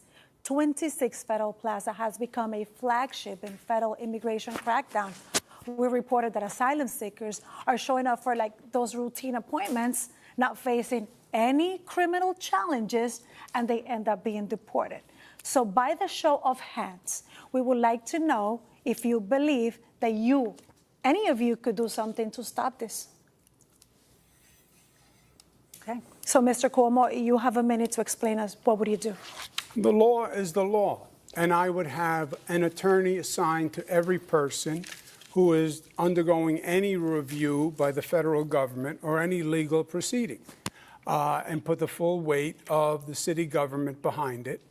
And make sure they are legally protected. Mr. Sliwa, what's your plan? Look, going after the criminals, that's the job of Immigration and Naturalization Service, ICE. But when they have to perform under a quota, because I speak to many of the men and women who serve this country, it's putting too much pressure to go outside of courthouses, to go Home Depot shape-ups, or in the backs of restaurants and hospitality businesses, which have hired these migrants, and they are essential workers now. I can tell you, I have 3 sons. None of them are going to do that work. Some Americans will, but most won't. We need to protect the migrants who are workers, who are essential workers, and use ICE to go after the drug dealers, the gangbangers, the sexual predators, and those who are sex trafficking and involved in narco-terrorism. Mr. Mamdani. Now, I'd be proud to be the first immigrant mayor of this city in generations. And it's at 26 Federal Plaza that I've seen what used to be moments when New Yorkers would be getting their citizenship turn into moments of tragedy, where judges are asking New Yorkers who are there for a routine immigration check-in whether they're prepared to leave in the very same clothes that they arrived to that courthouse. I agree that we need more legal representation. I also think we need to actually be able to stand up to Donald Trump, because I heard from Pastor in East Flatbush, Pastor Galbraith, who told me how he accompanied a member of his congregation to 26 Federal Plaza. He sat there as a judge was determining her fate. They managed to convince the judge to replace the deportation order with a TPS order, but they knew that ICE would not care about that change, and they had to sprint her out of the building, smuggling her into the elevator in order to get her back to Brooklyn. Thank you. Candidates want to talk about New York City's economy and change the pace a little bit. Everyone supports growing New York City's economy. The mayor is our chief salesman to the business world. So we want to mix it up, test your persuasive power. So we're calling it an elevator pitch. And we'll start with you, Mr. Mamdani. In this scenario, imagine you're talking to the CEO of a big tech company deciding to move its headquarters to New York City or to Dallas. The CEO is concerned New York just raised its corporate taxes and employees will pay more for everything. Look into the camera and make your pitch to that CEO to come here and not there. Do it in 30 seconds. New York City has something that Dallas or no other city across this country could actually offer. And that is the quality of life. That is the arts and the culture. That is the people that make the city so special. And I, as the mayor of this city, will deliver that quality of life, will deliver the safety that is the cornerstone of an affordability agenda, and will ensure that companies choose to come to this city and also choose to stay in this city. Because so much of what drives the tech sector is a hunger for innovation, a unrepenting desire to actually innovate, and those are the very things that are going to characterize my city government in this. But what do you say to the CEO about the corporate taxes and also the staggering costs for the workers? We are going to make this city more affordable so that workers who want to work at those companies can actually be able to do so. And we're going to ensure that this city continues to be one where we see businesses opening and also staying open. All right, thank you, Sally. Mr. Cuomo, something of a reverse scenario for you. The CEO of a similar company with 1,000 good jobs tells you she's very close to moving her headquarters out of New York City. She cites everything from taxes to the crushing cost of living for her employees in New York City. How do you convince that CEO to stay? Please look into the camera and make your elevator pitch. You have 30 seconds. We know that the other companies in New York City. I'm sorry. I'm sorry. The question is to me in this camera?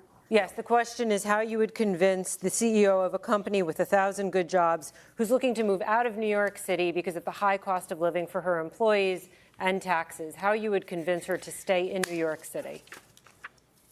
In 15 seconds? 30. Okay. 30 seconds. Okay. I get it. I understand your frustration. I understand that the far left has been raising taxes and making businesses feel like the enemy. We get it. That's gone. The DSA, the socialist orientation, we're not socialists. It didn't work in Venezuela, didn't work in Cuba, didn't work here. We know that we have to work with business. We want to be your partner. We want to have taxes that help us grow our city, but are competitive for you. We're at time. And we want to partner to grow your business and our city together. Thank you, Mr. Sliwa, let's talk about business, because let's assume the big tech company that we pitched to Mr. Mamdani earlier has decided to move to New York, and it's 1,000 good paying jobs, and the CEO wants to be based in Astoria, Queens.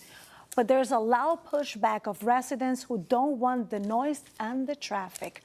How can you convince the residents to accept? Because when you're part of the family, you're speaking to a very powerful you're always a community. part of the How can family. You can't them? leave the family. But we saw that with Amazon. Amazon wanted to come in, and AOC led the charge, and local elected officials to say no to Amazon. That was a big mistake. I would say this.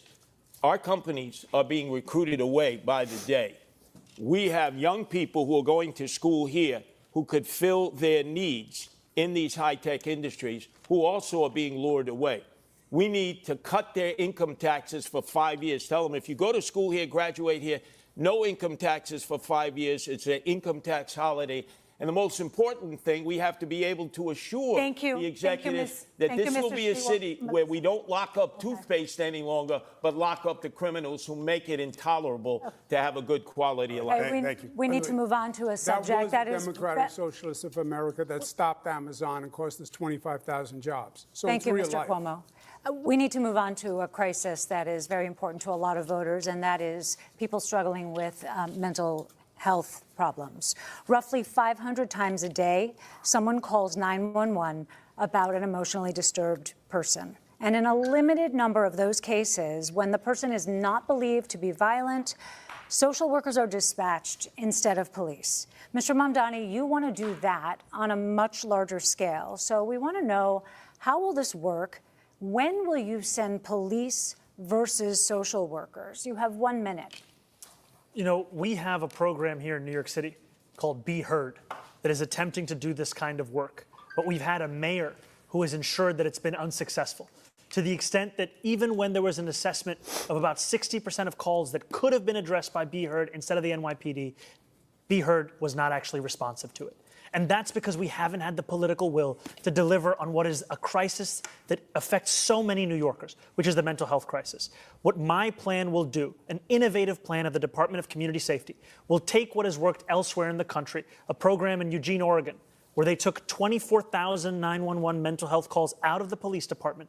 They were able to respond to all but 311 without police assistance. When there is a concern for safety or of violence, absolutely, you would have the police there. But what we are doing today is actually ensuring that every single call is going to the police and not allowing them to do the work that they signed up to do. How will you determine whether there is a concern for safety or violence? What is the line between the calls in which police will be dispatched and the calls to which social workers will be dispatched? The line is also going to be one focused on violence and the threat of violence.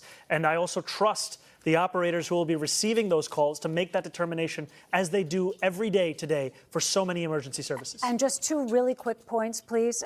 There has been a lot of discussion that you would send social workers to domestic violence calls, which police are concerned about. So you're saying no, okay.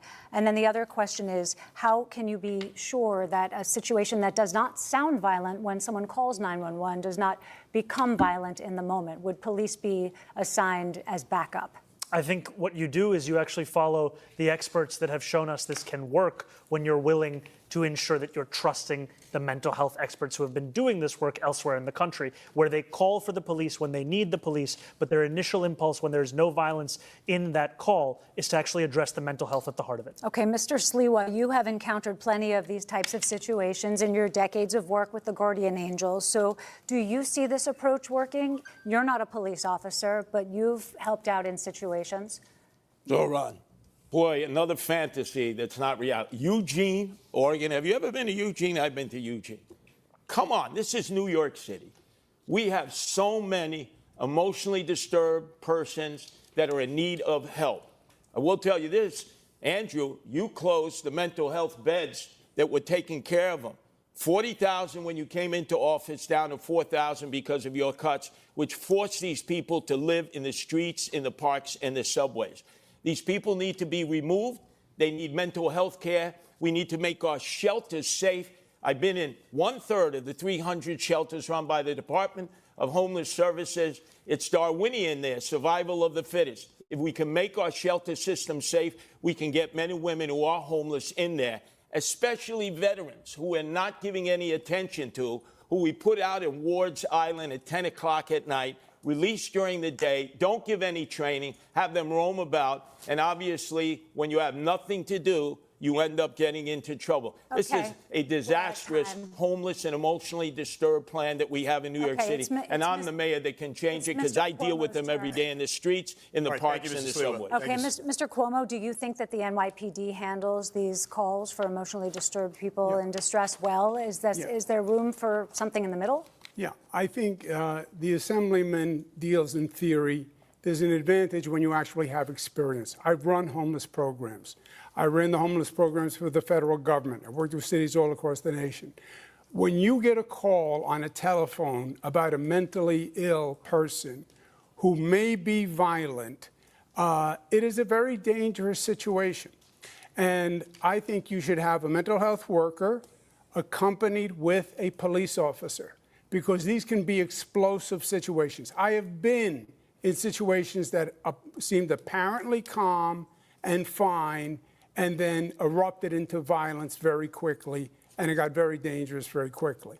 So I would have a social worker with a police officer and get the people off the streets. That's the humane thing, and get them the care they need, not institutionalize 40,000 people again. We have supportive housing now, which is what we use, and forensic beds for people who need them. Now, let me get this straight. A police officer is there first. He has to wait for the arrival of a mental health care worker. No, I would send them as a team. As a team. But that's not realistic.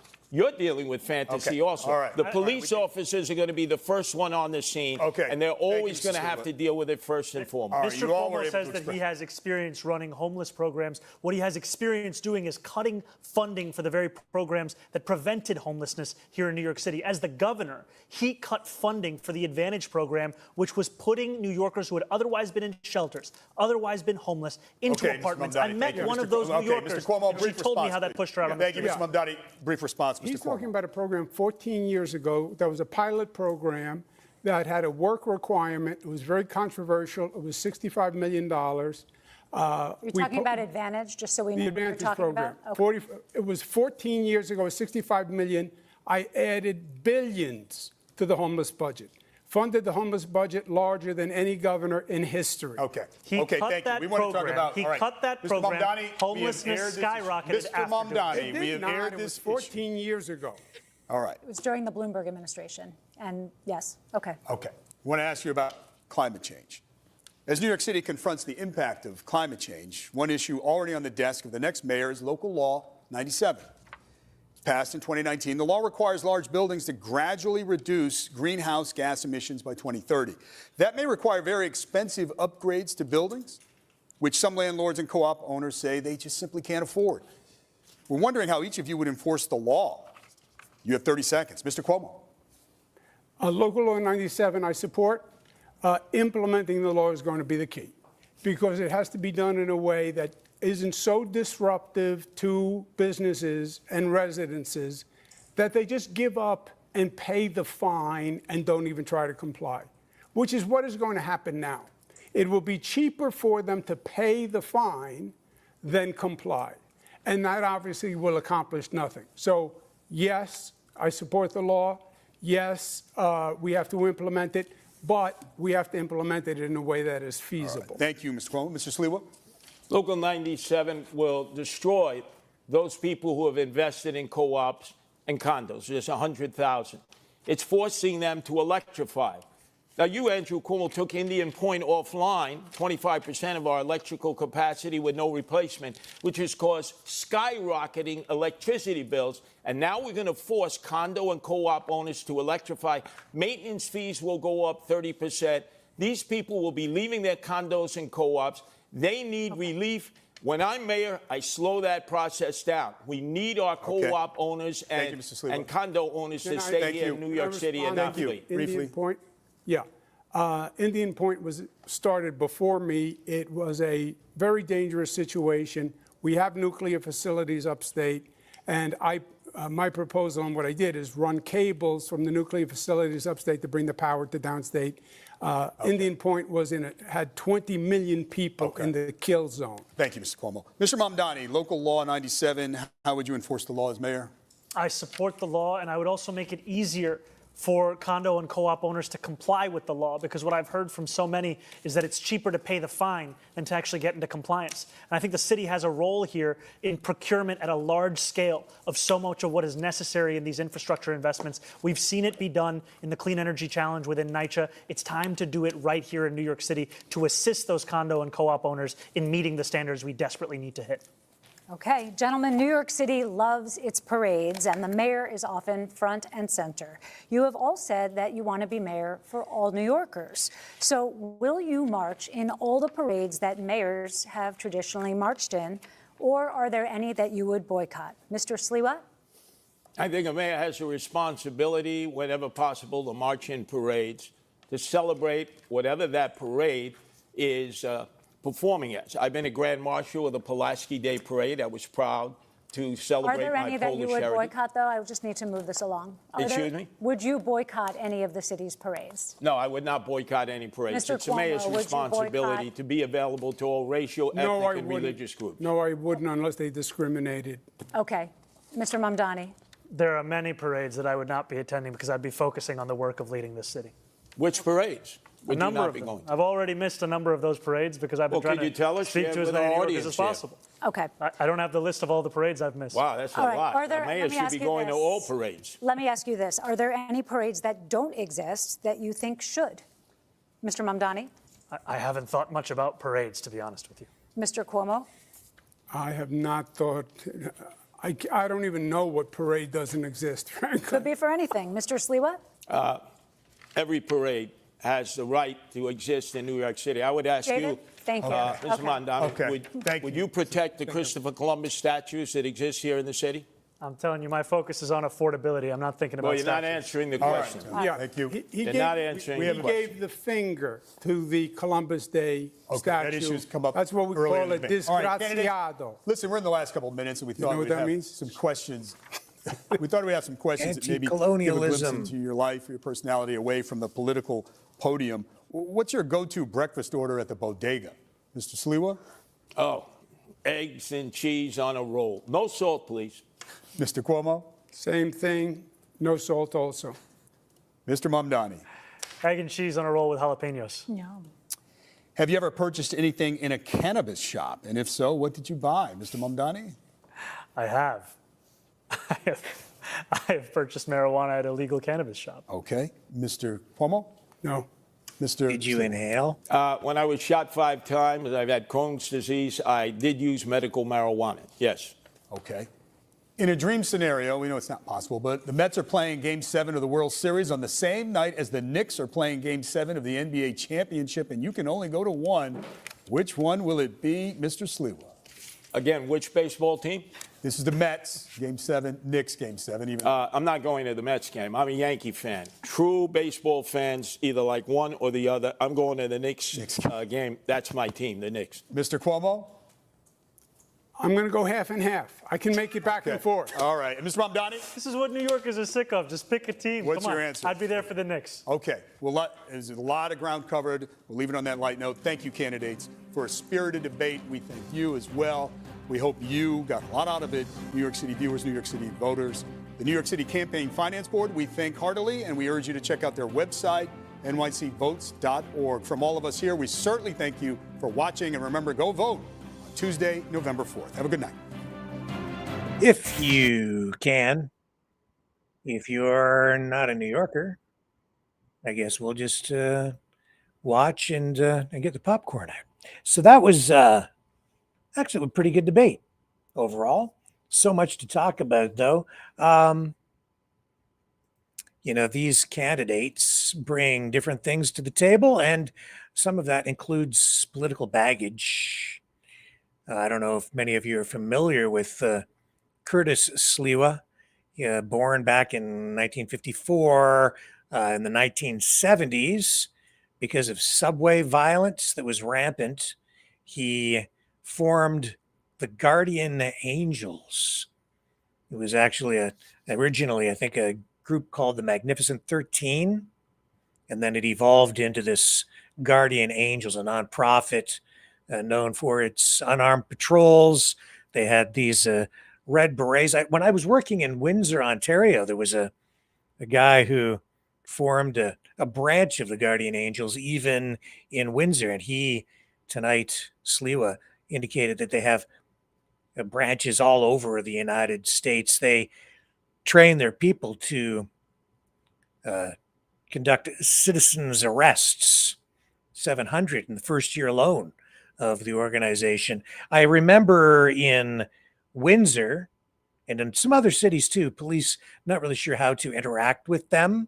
In a way, it's sort of like a community watch group, but it goes beyond that. And I know that police are, at times somewhat concerned about the way they operate. Now, he has a pretty high profile. That's why this debate was so important to everyone, even if you're watching in Canada. Whoever becomes the mayor of New York has an international platform.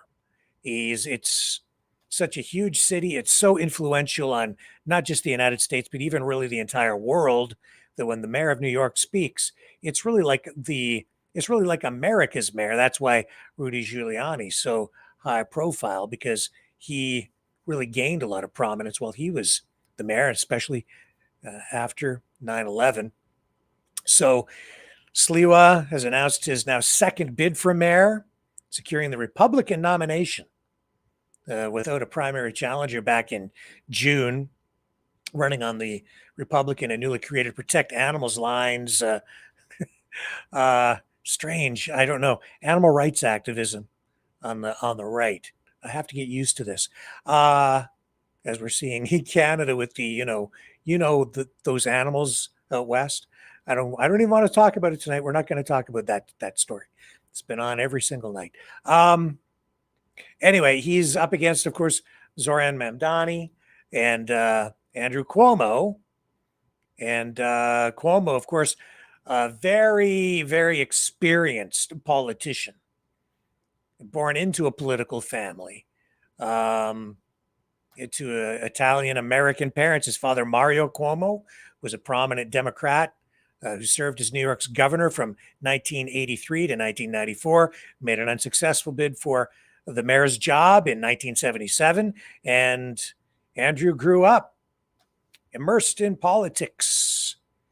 His early career, campaign aide to his father, helped Mario's first gubernatorial win in 1982, Later served as an assistant district attorney in Manhattan from 84 to 85. In 86, at age just 28, he co-founded Housing Enterprise for the Least Privileged, a nonprofit providing shelter and services to homeless New Yorkers. And then, of course, he went on, and you heard him mention that he played a significant role in the Clinton administration, building affordable housing across the United States.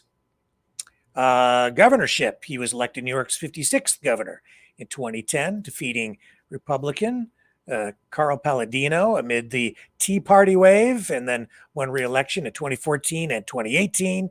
I will always remember Andrew Cuomo, though, for what he did with the nursing homes during the pandemic. And I really strongly disagreed with what he did there. As soon as he started putting COVID patients in nursing homes, I said that is a huge mistake. And sure enough, we saw death follow that decision quickly. So I really question his competence on that level. Just overall, it just left a really bad taste in my mouth, for lack of a better phrase at the moment. And that's probably a bad choice of phrase, but I will never forget what he did there. Unforgivable. And for that reason alone, if I were a New Yorker, I would have extreme reservations voting for him, especially with the way that the rhetoric that he put forward during the pandemic, especially against the unvaccinated, didn't like that at all. So he was, hoping to be, I think, the Democrat candidate in this New York City mayor's race, but we've got Mamdani in that role instead. And so Cuomo is running as an independent, and he is running on affordability. He's running on safety issues, and he is also running, I think, almost under the wing, strangely, of Donald Trump, because you sort of have two Democrats and an independent in Sliwa, although he's not an independent, he's a Republican, but to me, he doesn't seem like a typical Republican, and it looks like Cuomo has more support from Donald Trump, Republican, who's really a populist, than Sliwa does. So it's a very strange mayoral race, in my view, with Cuomo's campaign emphasizing public safety, economic relief, with a $20 minimum wage, no tax on tips, a Donald Trump thing, income tax exemptions for low earners, anti-corruption measures, advocating city control of the MTA for better transit, and has courted moderate Democrats, unions, and minority voters. And polls show him trailing Mamdani, but it is competitive, this three-way race, with speculation out there that Adams might give Cuomo an endorsement. Now, Zoran Mamdani, the front runner, born in 1991. He's just a youngster.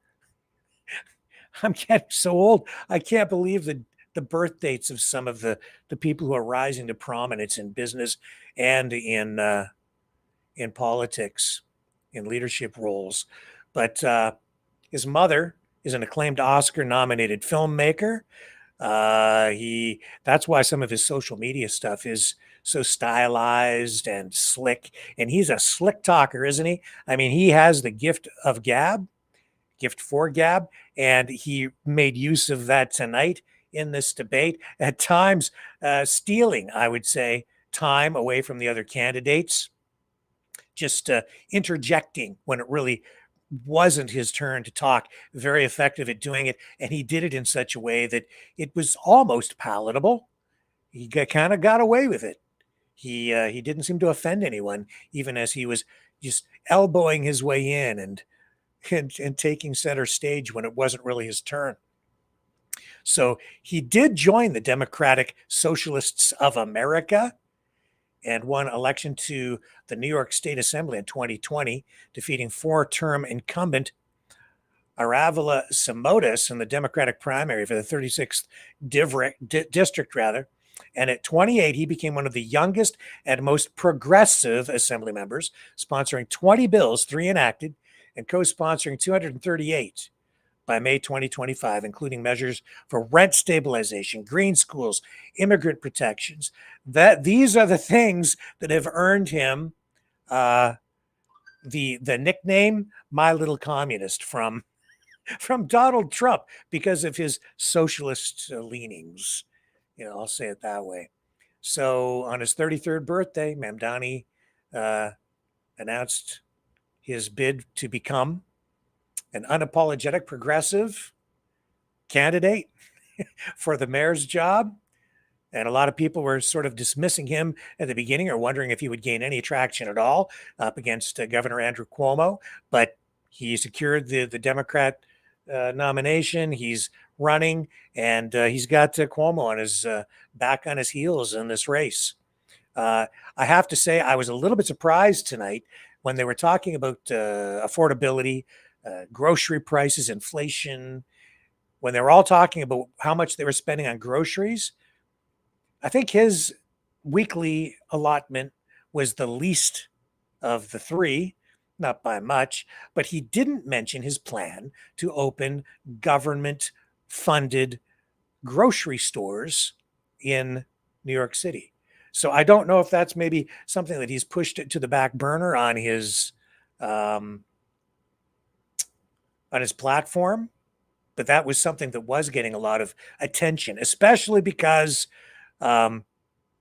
Castamatidis, the owner of the largest grocery store chain in New York State, and also intervening in Canadian politics of late, also a big oil tycoon out of New York.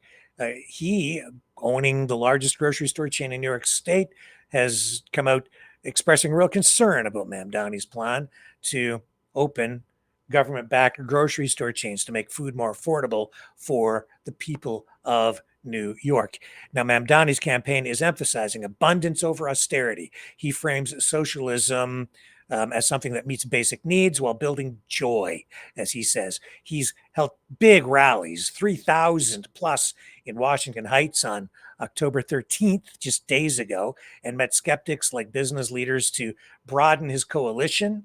He's trying to distance himself from earlier actions like giving the finger to the Columbus statue and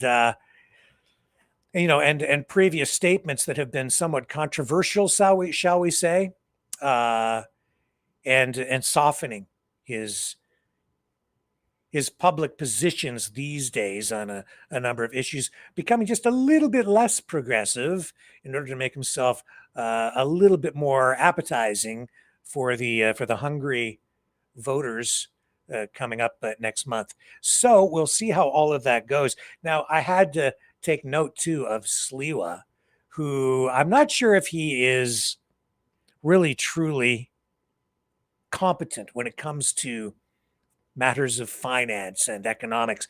He sat there tonight and said that he was advocating for a 50% income tax cut. Now, here in Canada, where of course I live, we don't have municipal income tax, but in New York City, they do. There is a form of income tax that applies to many people there. And I'm sorry, he wasn't actually advocating for an income tax cut. Yes, he did actually advocate for an income tax cut as well. He did, now that I recall. But what I really took note of was his call for a 50% cut on property taxes. And that floored me, because if the municipality were to cut property taxes by 50%, that would take a huge chunk out of municipal revenue. Property taxes are the primary source of revenue pretty much for any municipality anywhere in North America. In New York City, in total revenue, I think property taxes probably comprise about 30% of total revenue between taxation and other forms of revenue like state and federal subsidies or assistance for various programs at various levels. Now, if you just took the taxation revenue, the revenue coming in from taxation alone, that figure, that percentage would rise to probably around 40, maybe even 45% of total taxation revenue to the municipality of New York City. So to cut property taxes by 50% for people, that would reduce your total revenue by billions of dollars. And I don't know how you would replace that total amount of revenue. On the flip side of that, I don't know how people can afford to live in New York City, let alone Toronto or any of these other places that are big cities, and prices are just skyrocketing, especially for rent. You heard what they're paying for rent, but of course you have to vote for Zoran, because if you don't, Cuomo wants to evict him. Isn't that the way the debate went tonight? That was a little bit of a strange exchange in my view. Anyway, you slice it, it's a very expensive place to live, even if you're in government subsidized or government controlled or rent controlled housing. It can be a very expensive place to live, and they do need more housing, just like we do here in Canada. And this just highlights, for me, the fact that when you're talking about the United States and Canada, sometimes all these problems here in Canada that we are being told are just, beyond hope, or so extreme that we even need to become, the 51st state. Then I just look across the border and I see what's going on, and I listen to this debate, and I'm saying to myself, this is even worse than living over here in Kanakistan. It's not even comparable. But New York City, really, that city alone probably has half the population of all of Canada jammed into one city. So the problems that they have there with regard to finding housing and employment and providing transportation and education, it's a completely different animal than what you're going to have to deal with as a politician or a bureaucrat or a community leader in, middle America or in Canada. So New York City, what a challenge that has to be to run a city like that, where you have a massive police department, you have massive crime issues to deal with. It is the size of a country jammed into one place. Huge population density. Sliwa seemed to have, I think, maybe a viable option in addressing the housing crisis by saying, let's take some of this vacant office space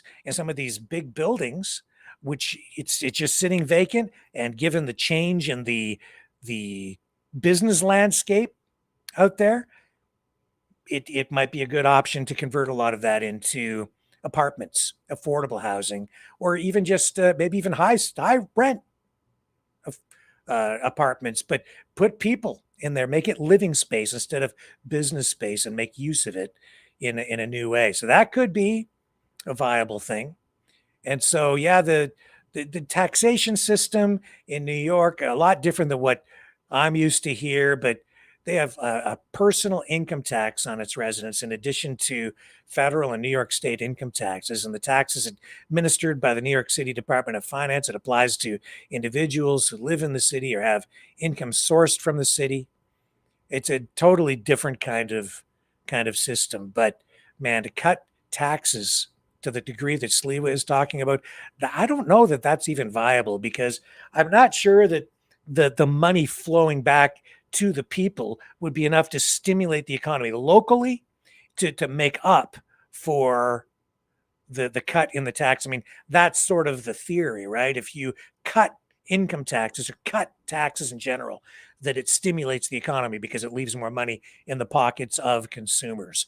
But at the municipal level, I don't know if there's really enough leverage there, or linkages, economic linkages, to fuel that to the point where it's going to offset the tax cuts. So we'll see where all this goes.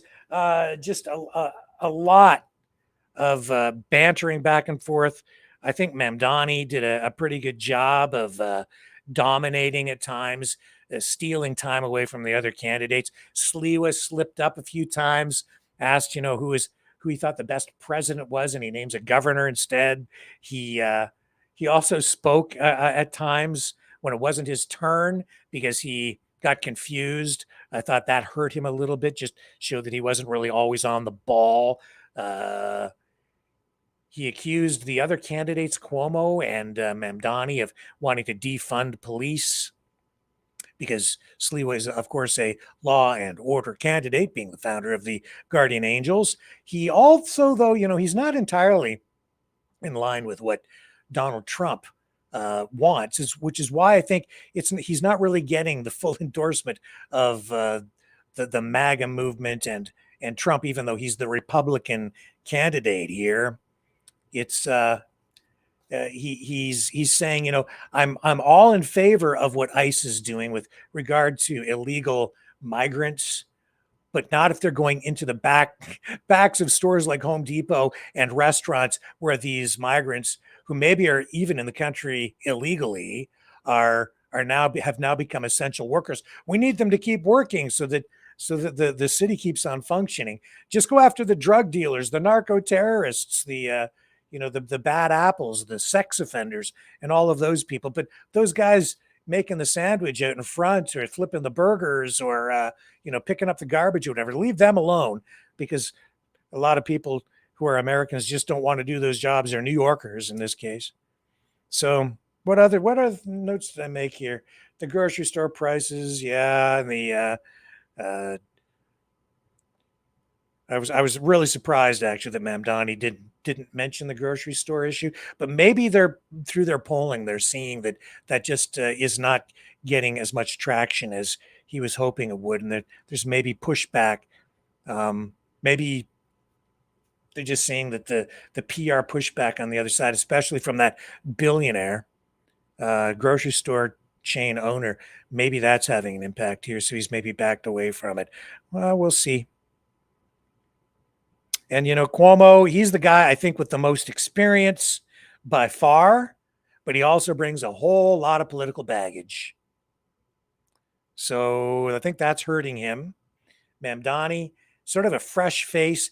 And as the political pendulum swings back and forth, and we got the Trump vote, and Trump reelected on the presidential side in New York, the pendulum swinging back the other way hard, all the way over. So maybe you'll get a Mamdani as the mayor of New York, and you get that sort of swing back and forth, and the balance that sort of comes even as you have sort of this extremism in politics and this division. We've got, I guess, Trump on some would say the far right. He's a populist. I'd say I don't think he's a Republican at all. He's a populist, a socialist himself, who's very much in favor of government control of the economy through tariffs and just control overall. He's just amassing massive amounts of power through purging political opponents from the bureaucracy and so on. But then on the other side, you've got this guy on the other side of it, Mamdani, his little communist, progressive for sure, democratic socialist. Maybe you could say he's a communist, whatever, however you want to characterize him. He's on the opposite side. So this is what's going on in America right now. You have this deep division. You have the pendulum swinging back and forth wildly as voters go hard left or hard right, if you want to characterize it that way. Although I kind of think they're both kind of over on the left. But I don't view the political scale quite the way some other people do. I view it as more of you could say a horseshoe, but we will see. I'm trying to be, I kind of view myself as a fiscal conservative, and I'll leave it at that. And then wherever else I fall is just kind of trying to do the right thing for people, which is why I'm here every night, because we're pursuing truth. And we're doing that through journalism, through our programming here every single night. And with that, we will keep working together, try and get to the bottom of a lot of these stories and provide real perspective, fair, balanced coverage. And we'll continue that with that on the other side. of this. We're going to talk just a little bit about today's other top news stories of the day before we wrap up for tonight. So we've still got a little bit of road to cover. Don't go away. We'll be right back on the other side of this. Please like, share, subscribe to our channels if you're watching tonight. We have a lot of new people watching because we brought you the mayoral debate out of New York. And we appreciate you guys all joining us here tonight. Stick around. There's more to come right after this.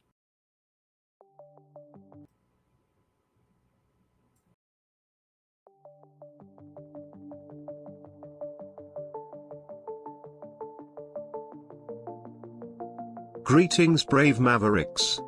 Our quest for truth continues. We go beyond fake news. Together we expose propaganda. Together we pull others out of rabbit holes. We are maverick thinkers. We are all unique individuals, defenders of individual rights and freedoms, credible, trusted, grounded in reality. Maverick News, Maverick News. Defending free speech, Donate at freedomreporters.com. Do it now. Tomorrow may be too late. Maverick News. The world is watching.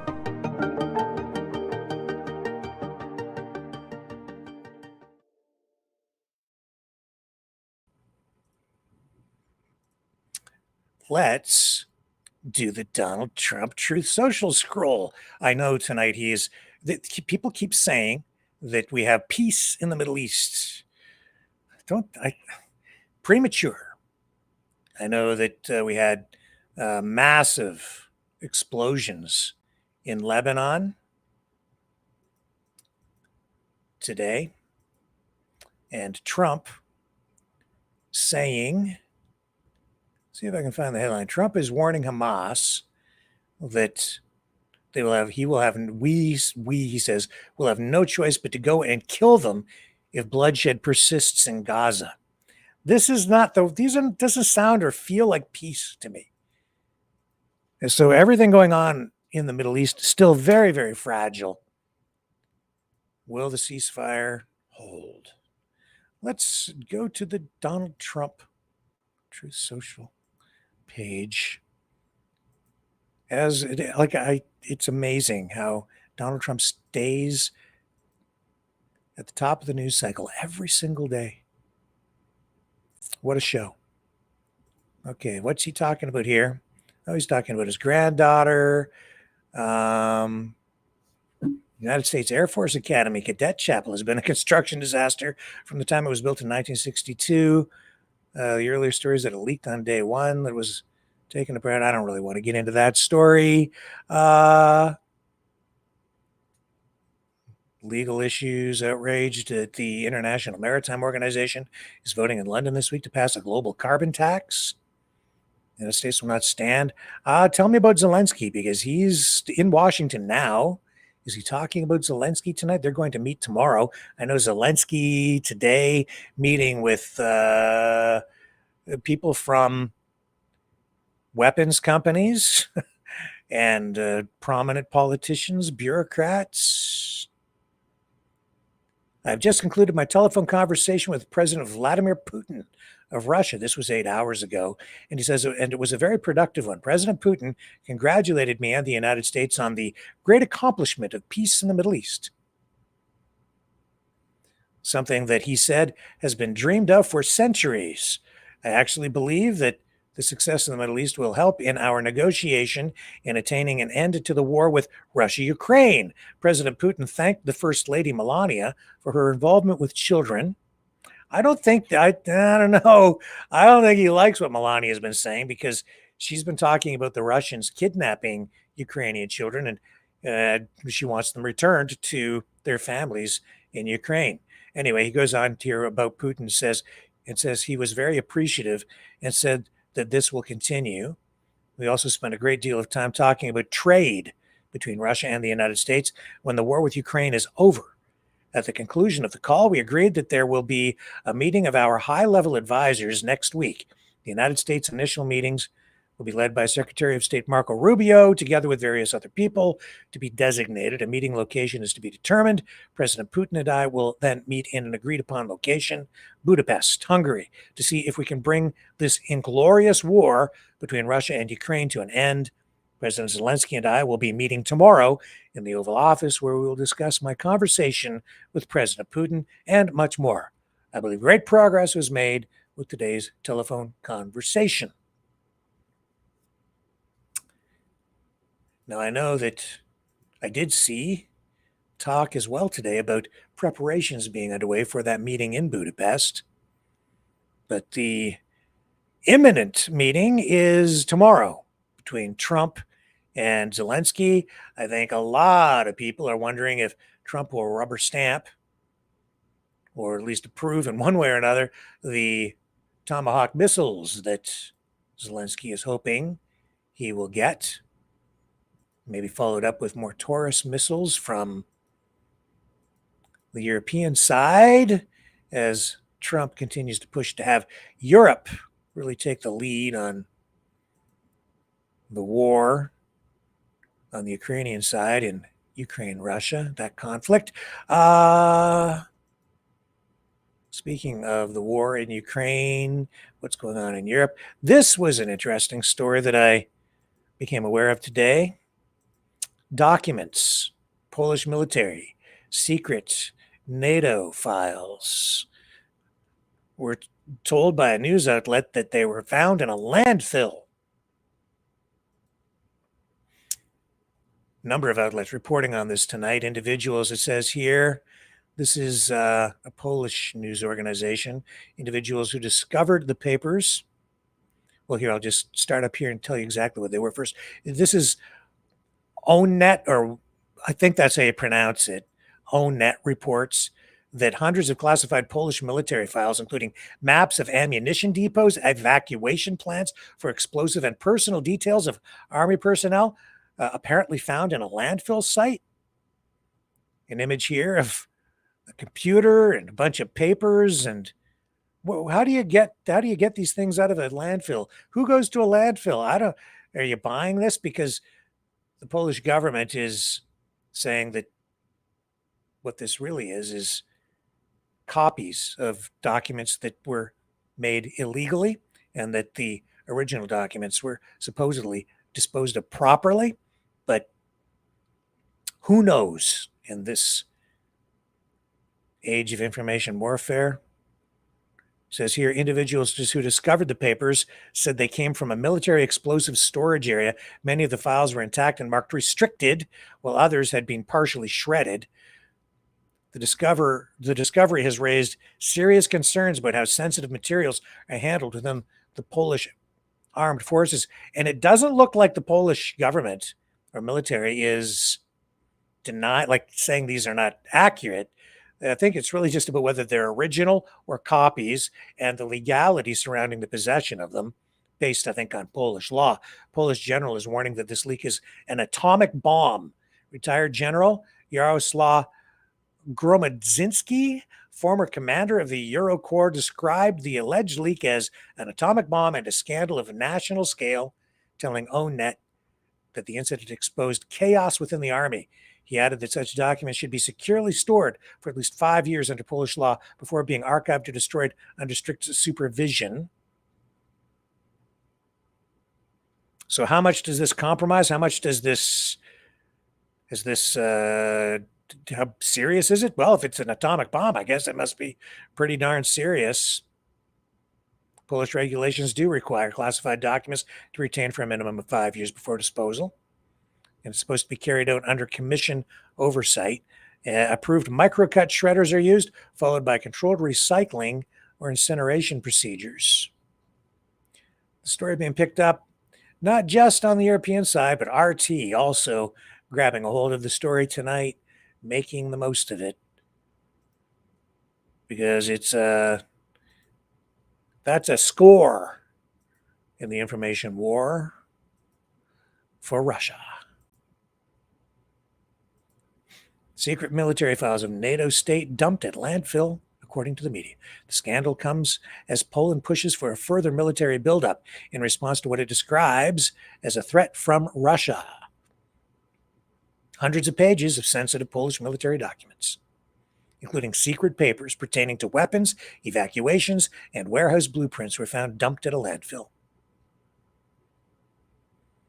The scandal surfaced just over a month after Warsaw pledged to outspend all other NATO states, allocating 4.8% of GDP to its army next year. And Poland is really one of the strongest, if not the strongest, NATO power in Europe.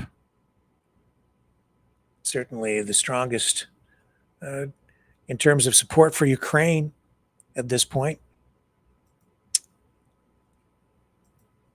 What else do we have going on? Oh, still concerns about the economy on the Canadian side, concerns about the auto industry as Trump tries to move all auto production out of Canada to the United States using tariffs as a tool.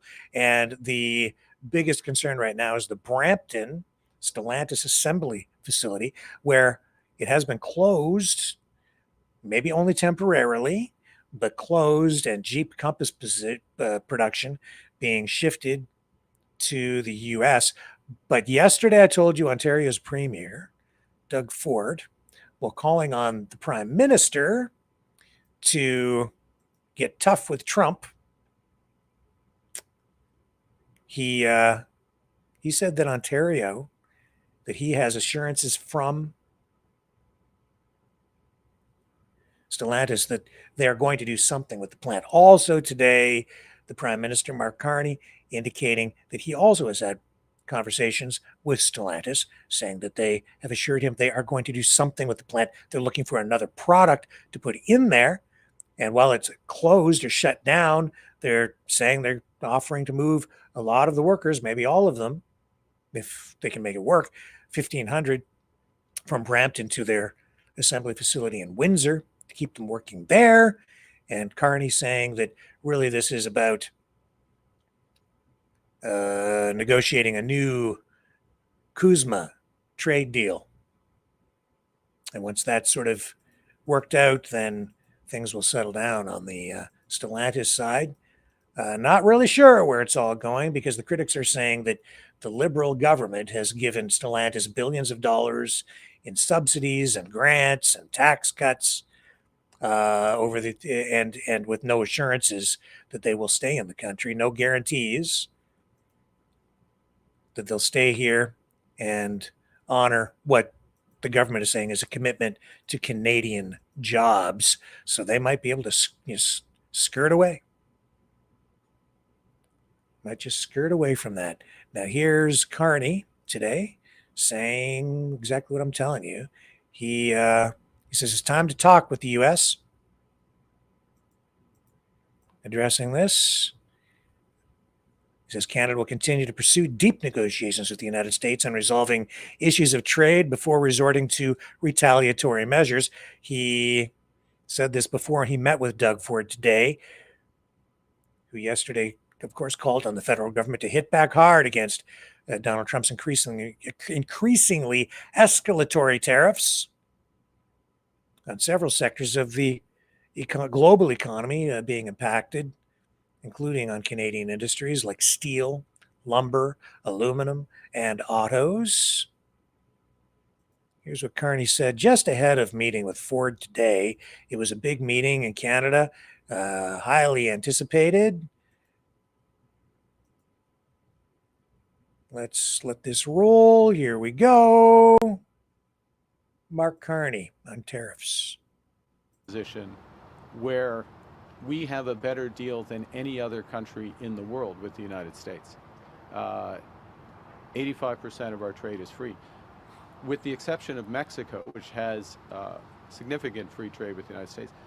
The deals the Americans have signed with everyone else has tariffs on the core of the trade, and then higher tariffs on the strategic sectors. So we're starting from this stronger position, but we're also very acutely aware and very focused on the fact that we can make it better. And so we will do everything we can to make it better. There's times to hit back and there's times to talk, and right now is the time to talk. Okay, so that's Mark Carney. And I am going to take a short break, come back. We have more on the other side.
Maverick News. The world is watching. Okay, and I just want to show you a video of the explosions in Lebanon today, just to provide a little perspective on how much peace there is in the Middle East. It's a strange thing. It's like you can sort of, if you're the president, you can sort of will reality into being, even if it's only in people's minds. Look at this. This is peace in the Middle East, I guess.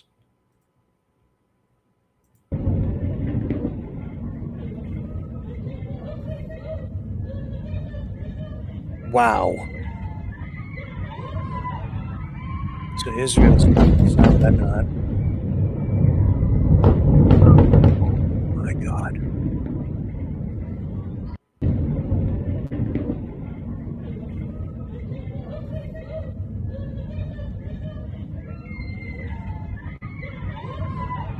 Do not know what was struck, but that lit up the night sky. Look at the size of that explosion.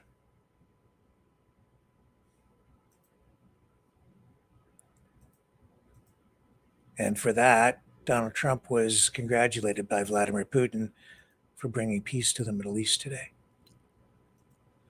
Okay. I just don't get it. What am I missing? Somebody explain to me, please. In fact, I will. I'll look in the chat right now. Can anybody explain that to me? Does that look like peace to anybody? Is that peace? And the rhetoric, my God. And he's flying B-52s, like literally right off the coast of Venezuela in a show of force and deterrence. Also today, I saw Venezuela has been conducting drills with its whatever it has of a navy, and one of their ships used actually a landing craft. I guess it sank today as part of its exercises. So it's just it shows how outclassed, outgunned they are in whatever it is that's going to transpire there. Trump yesterday saying that they're looking at going in and conducting land enforcement against the cartels. But it's pretty clear that what we really have going on here is some sort of a, well, maybe a regime change. I even saw, let me just see here if I have that clip. I saw one of the Republican, there was a Republican yesterday referring to exactly that, saying that, I think he was on Fox, saying that Maduro's days are basically numbered. So it's just a very poorly hidden agenda It's obvious. It's so obvious that people are just openly talking about it. But Trump is saying, well, I don't really want to talk about that. A lot of I don't know how to describe the current state of affairs on the U.S. side politically when it comes to these sorts of things. Like, here's Dan Bongino talking about Trump being hunted. Like, hunted. This is the deputy director of the FBI. And it's dated here. I guess this is accurate. Dated 2 days ago. Now, I'm thinking this is accurate because it is dated. But listen to what he's saying here. Can somebody confirm for me, is this actually Dan Bongino 2 days ago, or is this some old recycled clip? Because he's saying Donald Trump is being hunted. And I think it's accurate. Listen to me. Trump is being hunted by professionals who know exactly what they're doing. And because I hate teases, is the Secret Service compromised? Now, I know you say, well, Dan, you brought that up last week. Is there a mole, whether intentional or unintentional, in the Secret Service? I'll talk about that. But someone, let's just say who can be trusted, I spoke to last week at the end of the week, has informed me that their communication system for the Secret Service may be almost entirely compromised. I'm checking this. In other words, people trying to hunt and kill Donald Trump may know more about what Donald Trump is doing than Donald Trump is doing. Folks, we got a serious problem. Okay. And the problem is the people in charge of the Secret Service right now are not serious people. The people at the top are too busy trying to cover up their own role in the substandard security plan for President Trump. Nothing is going to change. We are in real trouble. I'm not trying to scare anyone. I'm not trying to panic anyone. I'm trying to tell you this isn't over. You thought it was over after the first one? We had the second one. You thought it was over after the second one? Folks, there's more. He is being hunted. Right? Yeah, this is old. See, this is the problem. This is the problem. I just did a little bit of research. Didn't have to go very far. That's old. He said that September 23rd, 2024. That's a year old. And yet reposted and improperly dated.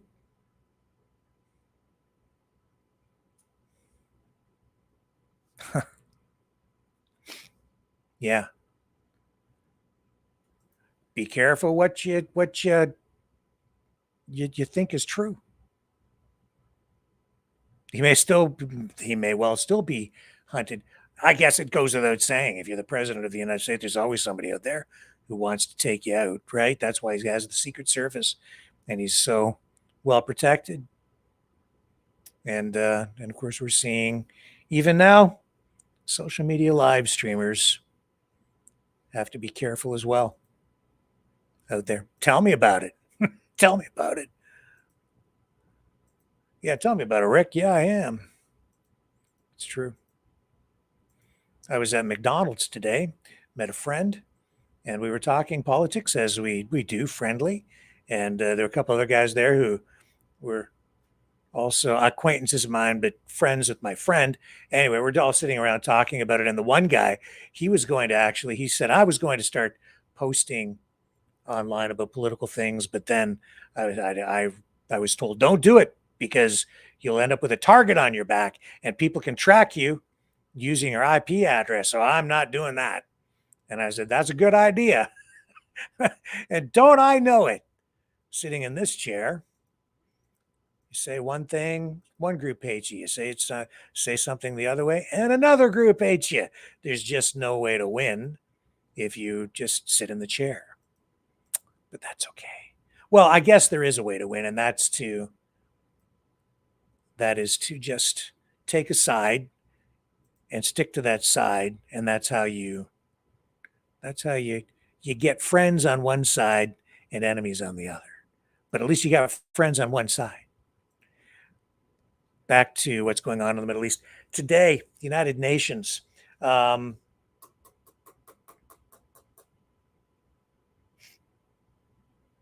whole situation in Gaza addressed again. A lot of people concerned about the fragility of the ceasefire. And a lot of questions about whether the aid is actually getting through. Now, all these allegations that Hamas is not really living up to its end of the bargain because they haven't returned all the remains of the deceased hostages as of yet, although saying they're doing everything they can to recover them, but they're like digging through rubble and trying to find the remains. And I don't know where all that goes. But of course, this creates a situation of instability at the UN. They're having trouble even determining if the aid that was promised to get through is actually getting through. Let's pick up what happened today at the United Nations during a news conference addressing this issue. Thank you, Steph.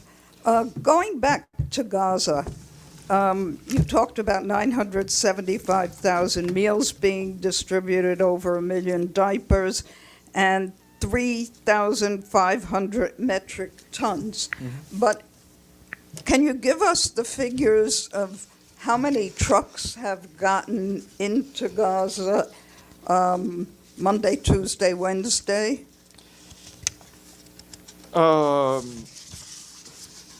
Yes and no. We are still, I think, we still don't have the system in place for various reasons that will give us our own numbers on trucks. I can tell you that COGAT presented to the media yesterday that 716 trucks had crossed through Israeli controlled crossings. That was yesterday. Those numbers reflect trucks sent through commercial sector, bilateral donations, and the UN system combined.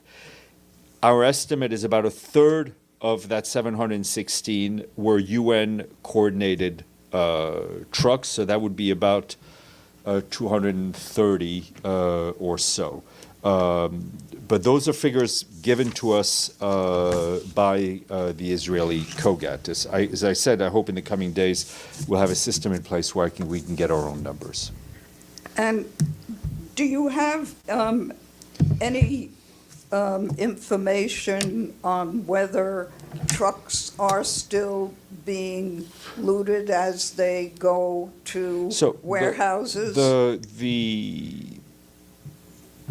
The information that we received today in our update is that WFP managed to get a full convoy of trucks to a warehouse without any incidents. We have seen the incidents of looting drop dramatically. And I think today and yesterday was a vast improvement in our ability to bring aids in safely from the crossings to the warehouses. Deji, and then we'll go to you. Yeah, on the situation between U.S. and Venezuela, there's another escalation. Yesterday, President Trump said he has approved CIA covert operation in Venezuela, and there might be also an attack on land. We all know what it means when we talk about CIA covert operation in Latin America. What is the response from the Secretary General on the latest escalation? Look, we've obviously we've seen the press reports, the article in the New York Times. We've seen some of the comments that are made. I think it's important that member states foster an atmosphere of constructive engagement to deal with bilateral issues.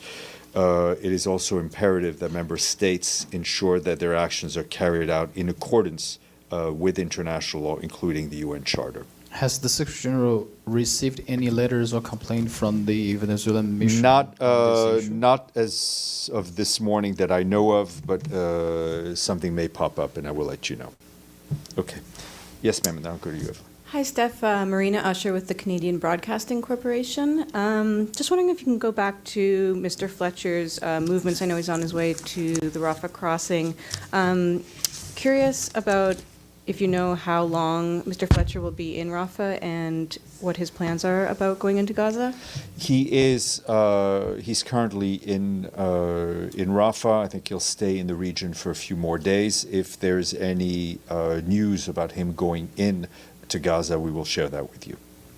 Evelyn, your microphone, please. I'm sorry. Sorry, just a second. Hello, Steph. Thank you. What was the problem with Israel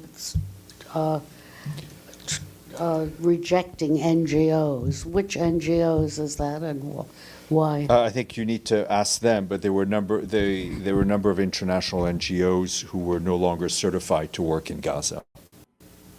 We don't know which. You'd have to ask the Israelis. Yes, sir. And then. Thank you, Steph. U.S. President Trump is scheduled to meet Ukrainian President tomorrow, and they will possibly discuss the United States providing Tomahawk missiles to Ukraine. And the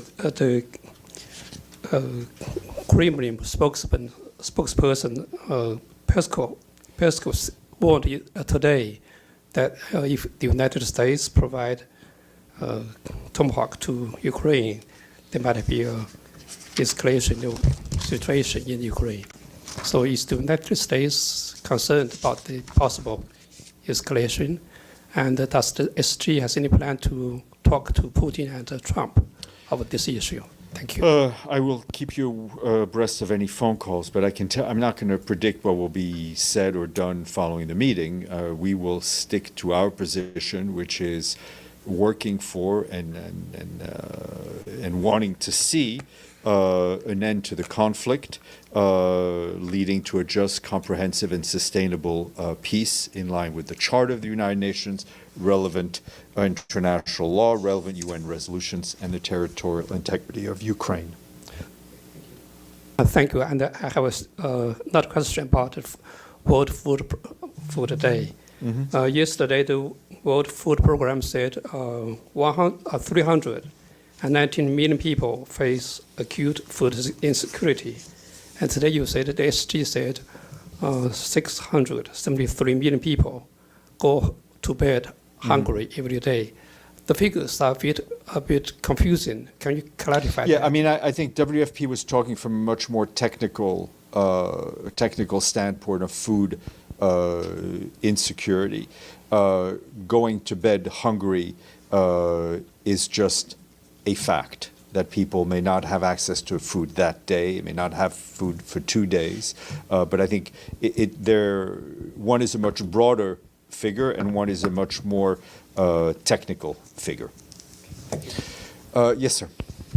Thank you, Steph. Does the SG have any comments on reports that the Houthis in Yemen announced today their military chief was killed, with Israel claiming responsibilities for the strike? No, but we did see, I think we spoke about those strikes when they happened, but we also did see the very public accusations by the Houthi leadership against our UN staff, and I can tell you that we categorically reject any and all accusations that UN personnel or UN operations in Yemen were involved in any form of espionage or in any activities that was not consistent with our humanitarian mandate. The accusations are extremely disturbing. They're extremely worrying, coming from the leadership, and accusations, calling UN staff spies, or we've seen in other contexts calling them terrorists. All that does is it puts the lives of UN staff everywhere at risk, and it's unacceptable. We have been calling, and we will continue to call, for the end to the arbitrary detention of 53 of our colleagues. Some have been held without contact for many years. They need to be released alongside the NGO workers and those from diplomatic missions. And I can tell you that the work that we do in Yemen, and we do everywhere where we do humanitarian work, is guided by our basic principles of humanity, impartiality, neutrality, and independence. And in Yemen, the reason we're in Yemen The reason our humanitarian colleagues are in Yemen is to help the Yemeni people. Full stop. Yes, Gabriel. Thank you, Steph. Reports out of Gaza indicate that numerous of the remains of Palestinians that have been turned over to Gaza from Israel show clear signs of torture. Blindfold, hands tied, even some cases of being run over by vehicles. Is the UN planning any sort of investigation to document any of these? Look, all these reports are extremely concerning, and as we've said many times, there will need to be accountability for all the violations of international law we've seen during this conflict. And Israel has extended the detention of the former director of Kamal Adwan Hospital, Hussam Abu Safia. They've extended his detention at least for another 6 months under a so-called unlawful combatants law. Does the UN continue to call for his release? Indeed we do. Okay, we'll go online. Iftikhar? Thank you, Steph. In addition to his statement on clashes between Afghanistan and Pakistan, has the Secretary General been in touch with the leaders of the two countries? He has not, but obviously our mission on the ground is in touch and is in touch. I hope you are posting this statement online. Yes, sir, we will. Abdelhamid. Thank you, Steph. Gabriel asked one of my questions. My second question is about the 3 Palestinians were killed also today in Gaza. Yesterday there were 3, and the other day were 5. So Israel, in fact, is not abiding by the ceasefire. Do you have anything to say about that? As I said yesterday, we are not a mediator in this conflict. We are not the ones who will call violations of the agreement. We do not want to see any more civilians killed. We do not want to see any fighting at this point. Okay, thank you all. Enjoy the day. Enjoy tomorrow. That's peace. That's peace. Fake. Fake. He says it's peace, but it isn't really peace. I don't know what you call this. It's not peace, but it's not really full-blown war. It certainly isn't quite a ceasefire.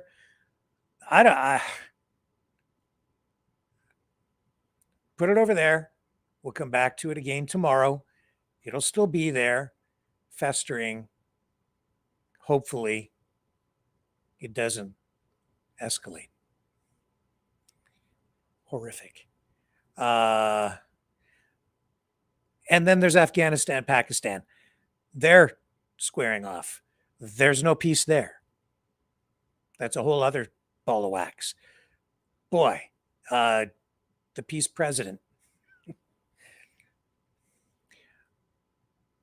But it's all theater at this point. Couple of other things. I was going to end with this, but what we're going to do actually at the end here is we're going to go shopping. Just briefly online to compare some prices. But I did find out, just breaking news tonight, that Ace Frehley of KISS has passed away at the age of 74. He is said to have passed away peacefully, surrounded by his family in Morristown, New Jersey. He recently fell, according to his agent, and his family say they are completely devastated and heartbroken, but will cherish his laughter and celebrate the kindness he bestowed upon others. Of course, big hits included Rock and Roll All Night, I Was Made for Loving You. He was known for his theatrical stage shows at the band with fire and fake blood spewing from the mouths of all the band members dressed in body armor, platform boots, and of course their face paint. Freely was known as Space Ace and the Spaceman.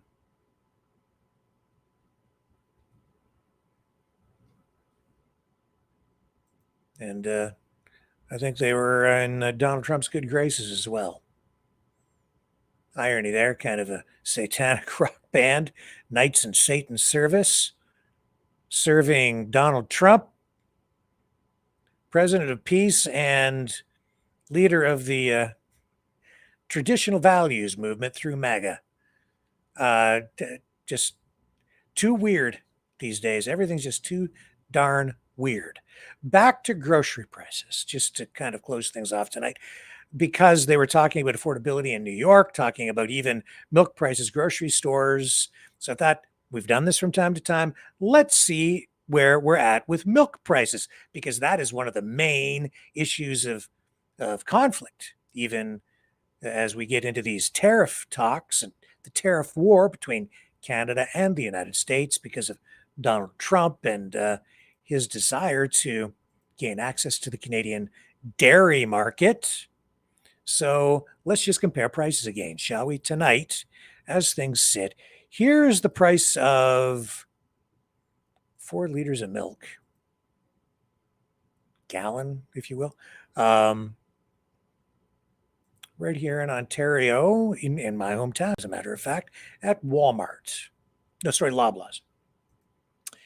Major grocery store chain, and the price is $6.25 for just a standard bagged milk. We have bags of milk here. Maybe where you live, if you're watching in America, you don't have bags, or in other parts of Canada, you maybe don't have bags, but we have bags of milk here. I don't like them, never have, but I guess it's cost effective. $6.25, that's Canadian dollars. And over here, if we go just down the road on the other side of the border, the equivalent in a jug, 2% at Kroger in Detroit. There's the price tonight. Of course, on the Canadian side, we have supply side management. It actually does increase the price just a little bit in order to put a few more nickels into the pockets of dairy farmers in Canada to keep them viable. $3.89 US. So what does that work out to? $3.89 USD to Canadian dollars is $5.47. Now, in previous comparisons, we've done this. Sometimes the Canadian milk is actually a little bit less, sometimes a little bit more. Tonight, I just did the conversion. So that is $5.47 in Canadian dollars. So if you compare, that's what it would cost. $5.47. And the actual price is, on today's grocery store, Price is Right, $6.25. So a little bit more expensive by about, say, 74, 75 cents on the Canadian side tonight. Reach and dig a little deeper. Pay for that milk in order to secure your food sovereignty over here in Canada. Is it worth it? Well, you can decide next time you go to the grocery store. And the milk here actually does have different standards applied to it. As I've pointed out, no hormones in the milk over here. Not quite the same standards over there. And that brings us to tonight's conclusion. Thanks, everybody, for hanging out and taking in tonight's New York City Mayoral debate. I thought it was worth running. It was an eye-opener. And as much as it was about New York City, it was also about America. It was also about international politics. And I told you it would be relevant to everyone because New York The city has such an impact on the entire world, and whoever wins that mayor's race is going to have an international soapbox to stand on, a voice that will be heard literally around the world, because New York City is just such a huge factor, not just in America, but in geopolitics. The city that never sleeps, where you can go shopping 24/7, 365. And with that, I leave you with, you can even go shopping at midnight and take, as Maverick and the News Brothers share with us now, a midnight grocery run. But I'll see you back here tomorrow, 7 p.m. Eastern, on the flip side. Under neon lights after 24/7. Cereal boxes stacked like they're from heaven. Cartwheels squeak while hearts untucked. Past the pickles and we're straight up struck. Midnight grocery run, feeling so divine. Bananas in the basket and we're losing track of time. Laughing through the aisles with you right by my side.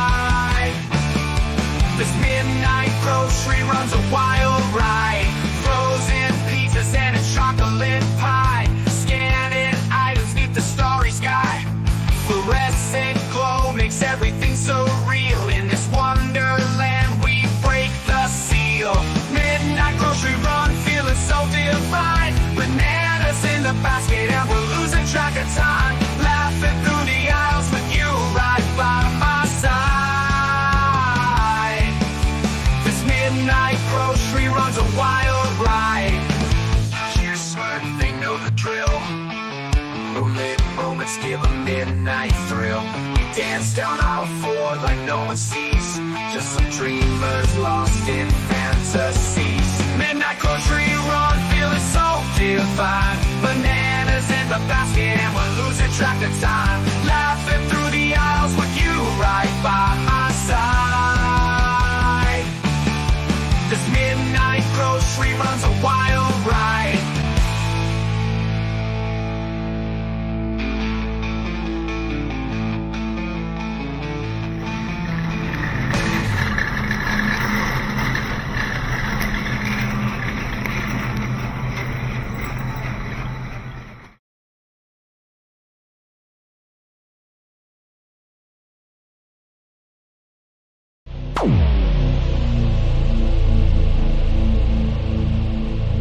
This has been a Maverick Multimedia production.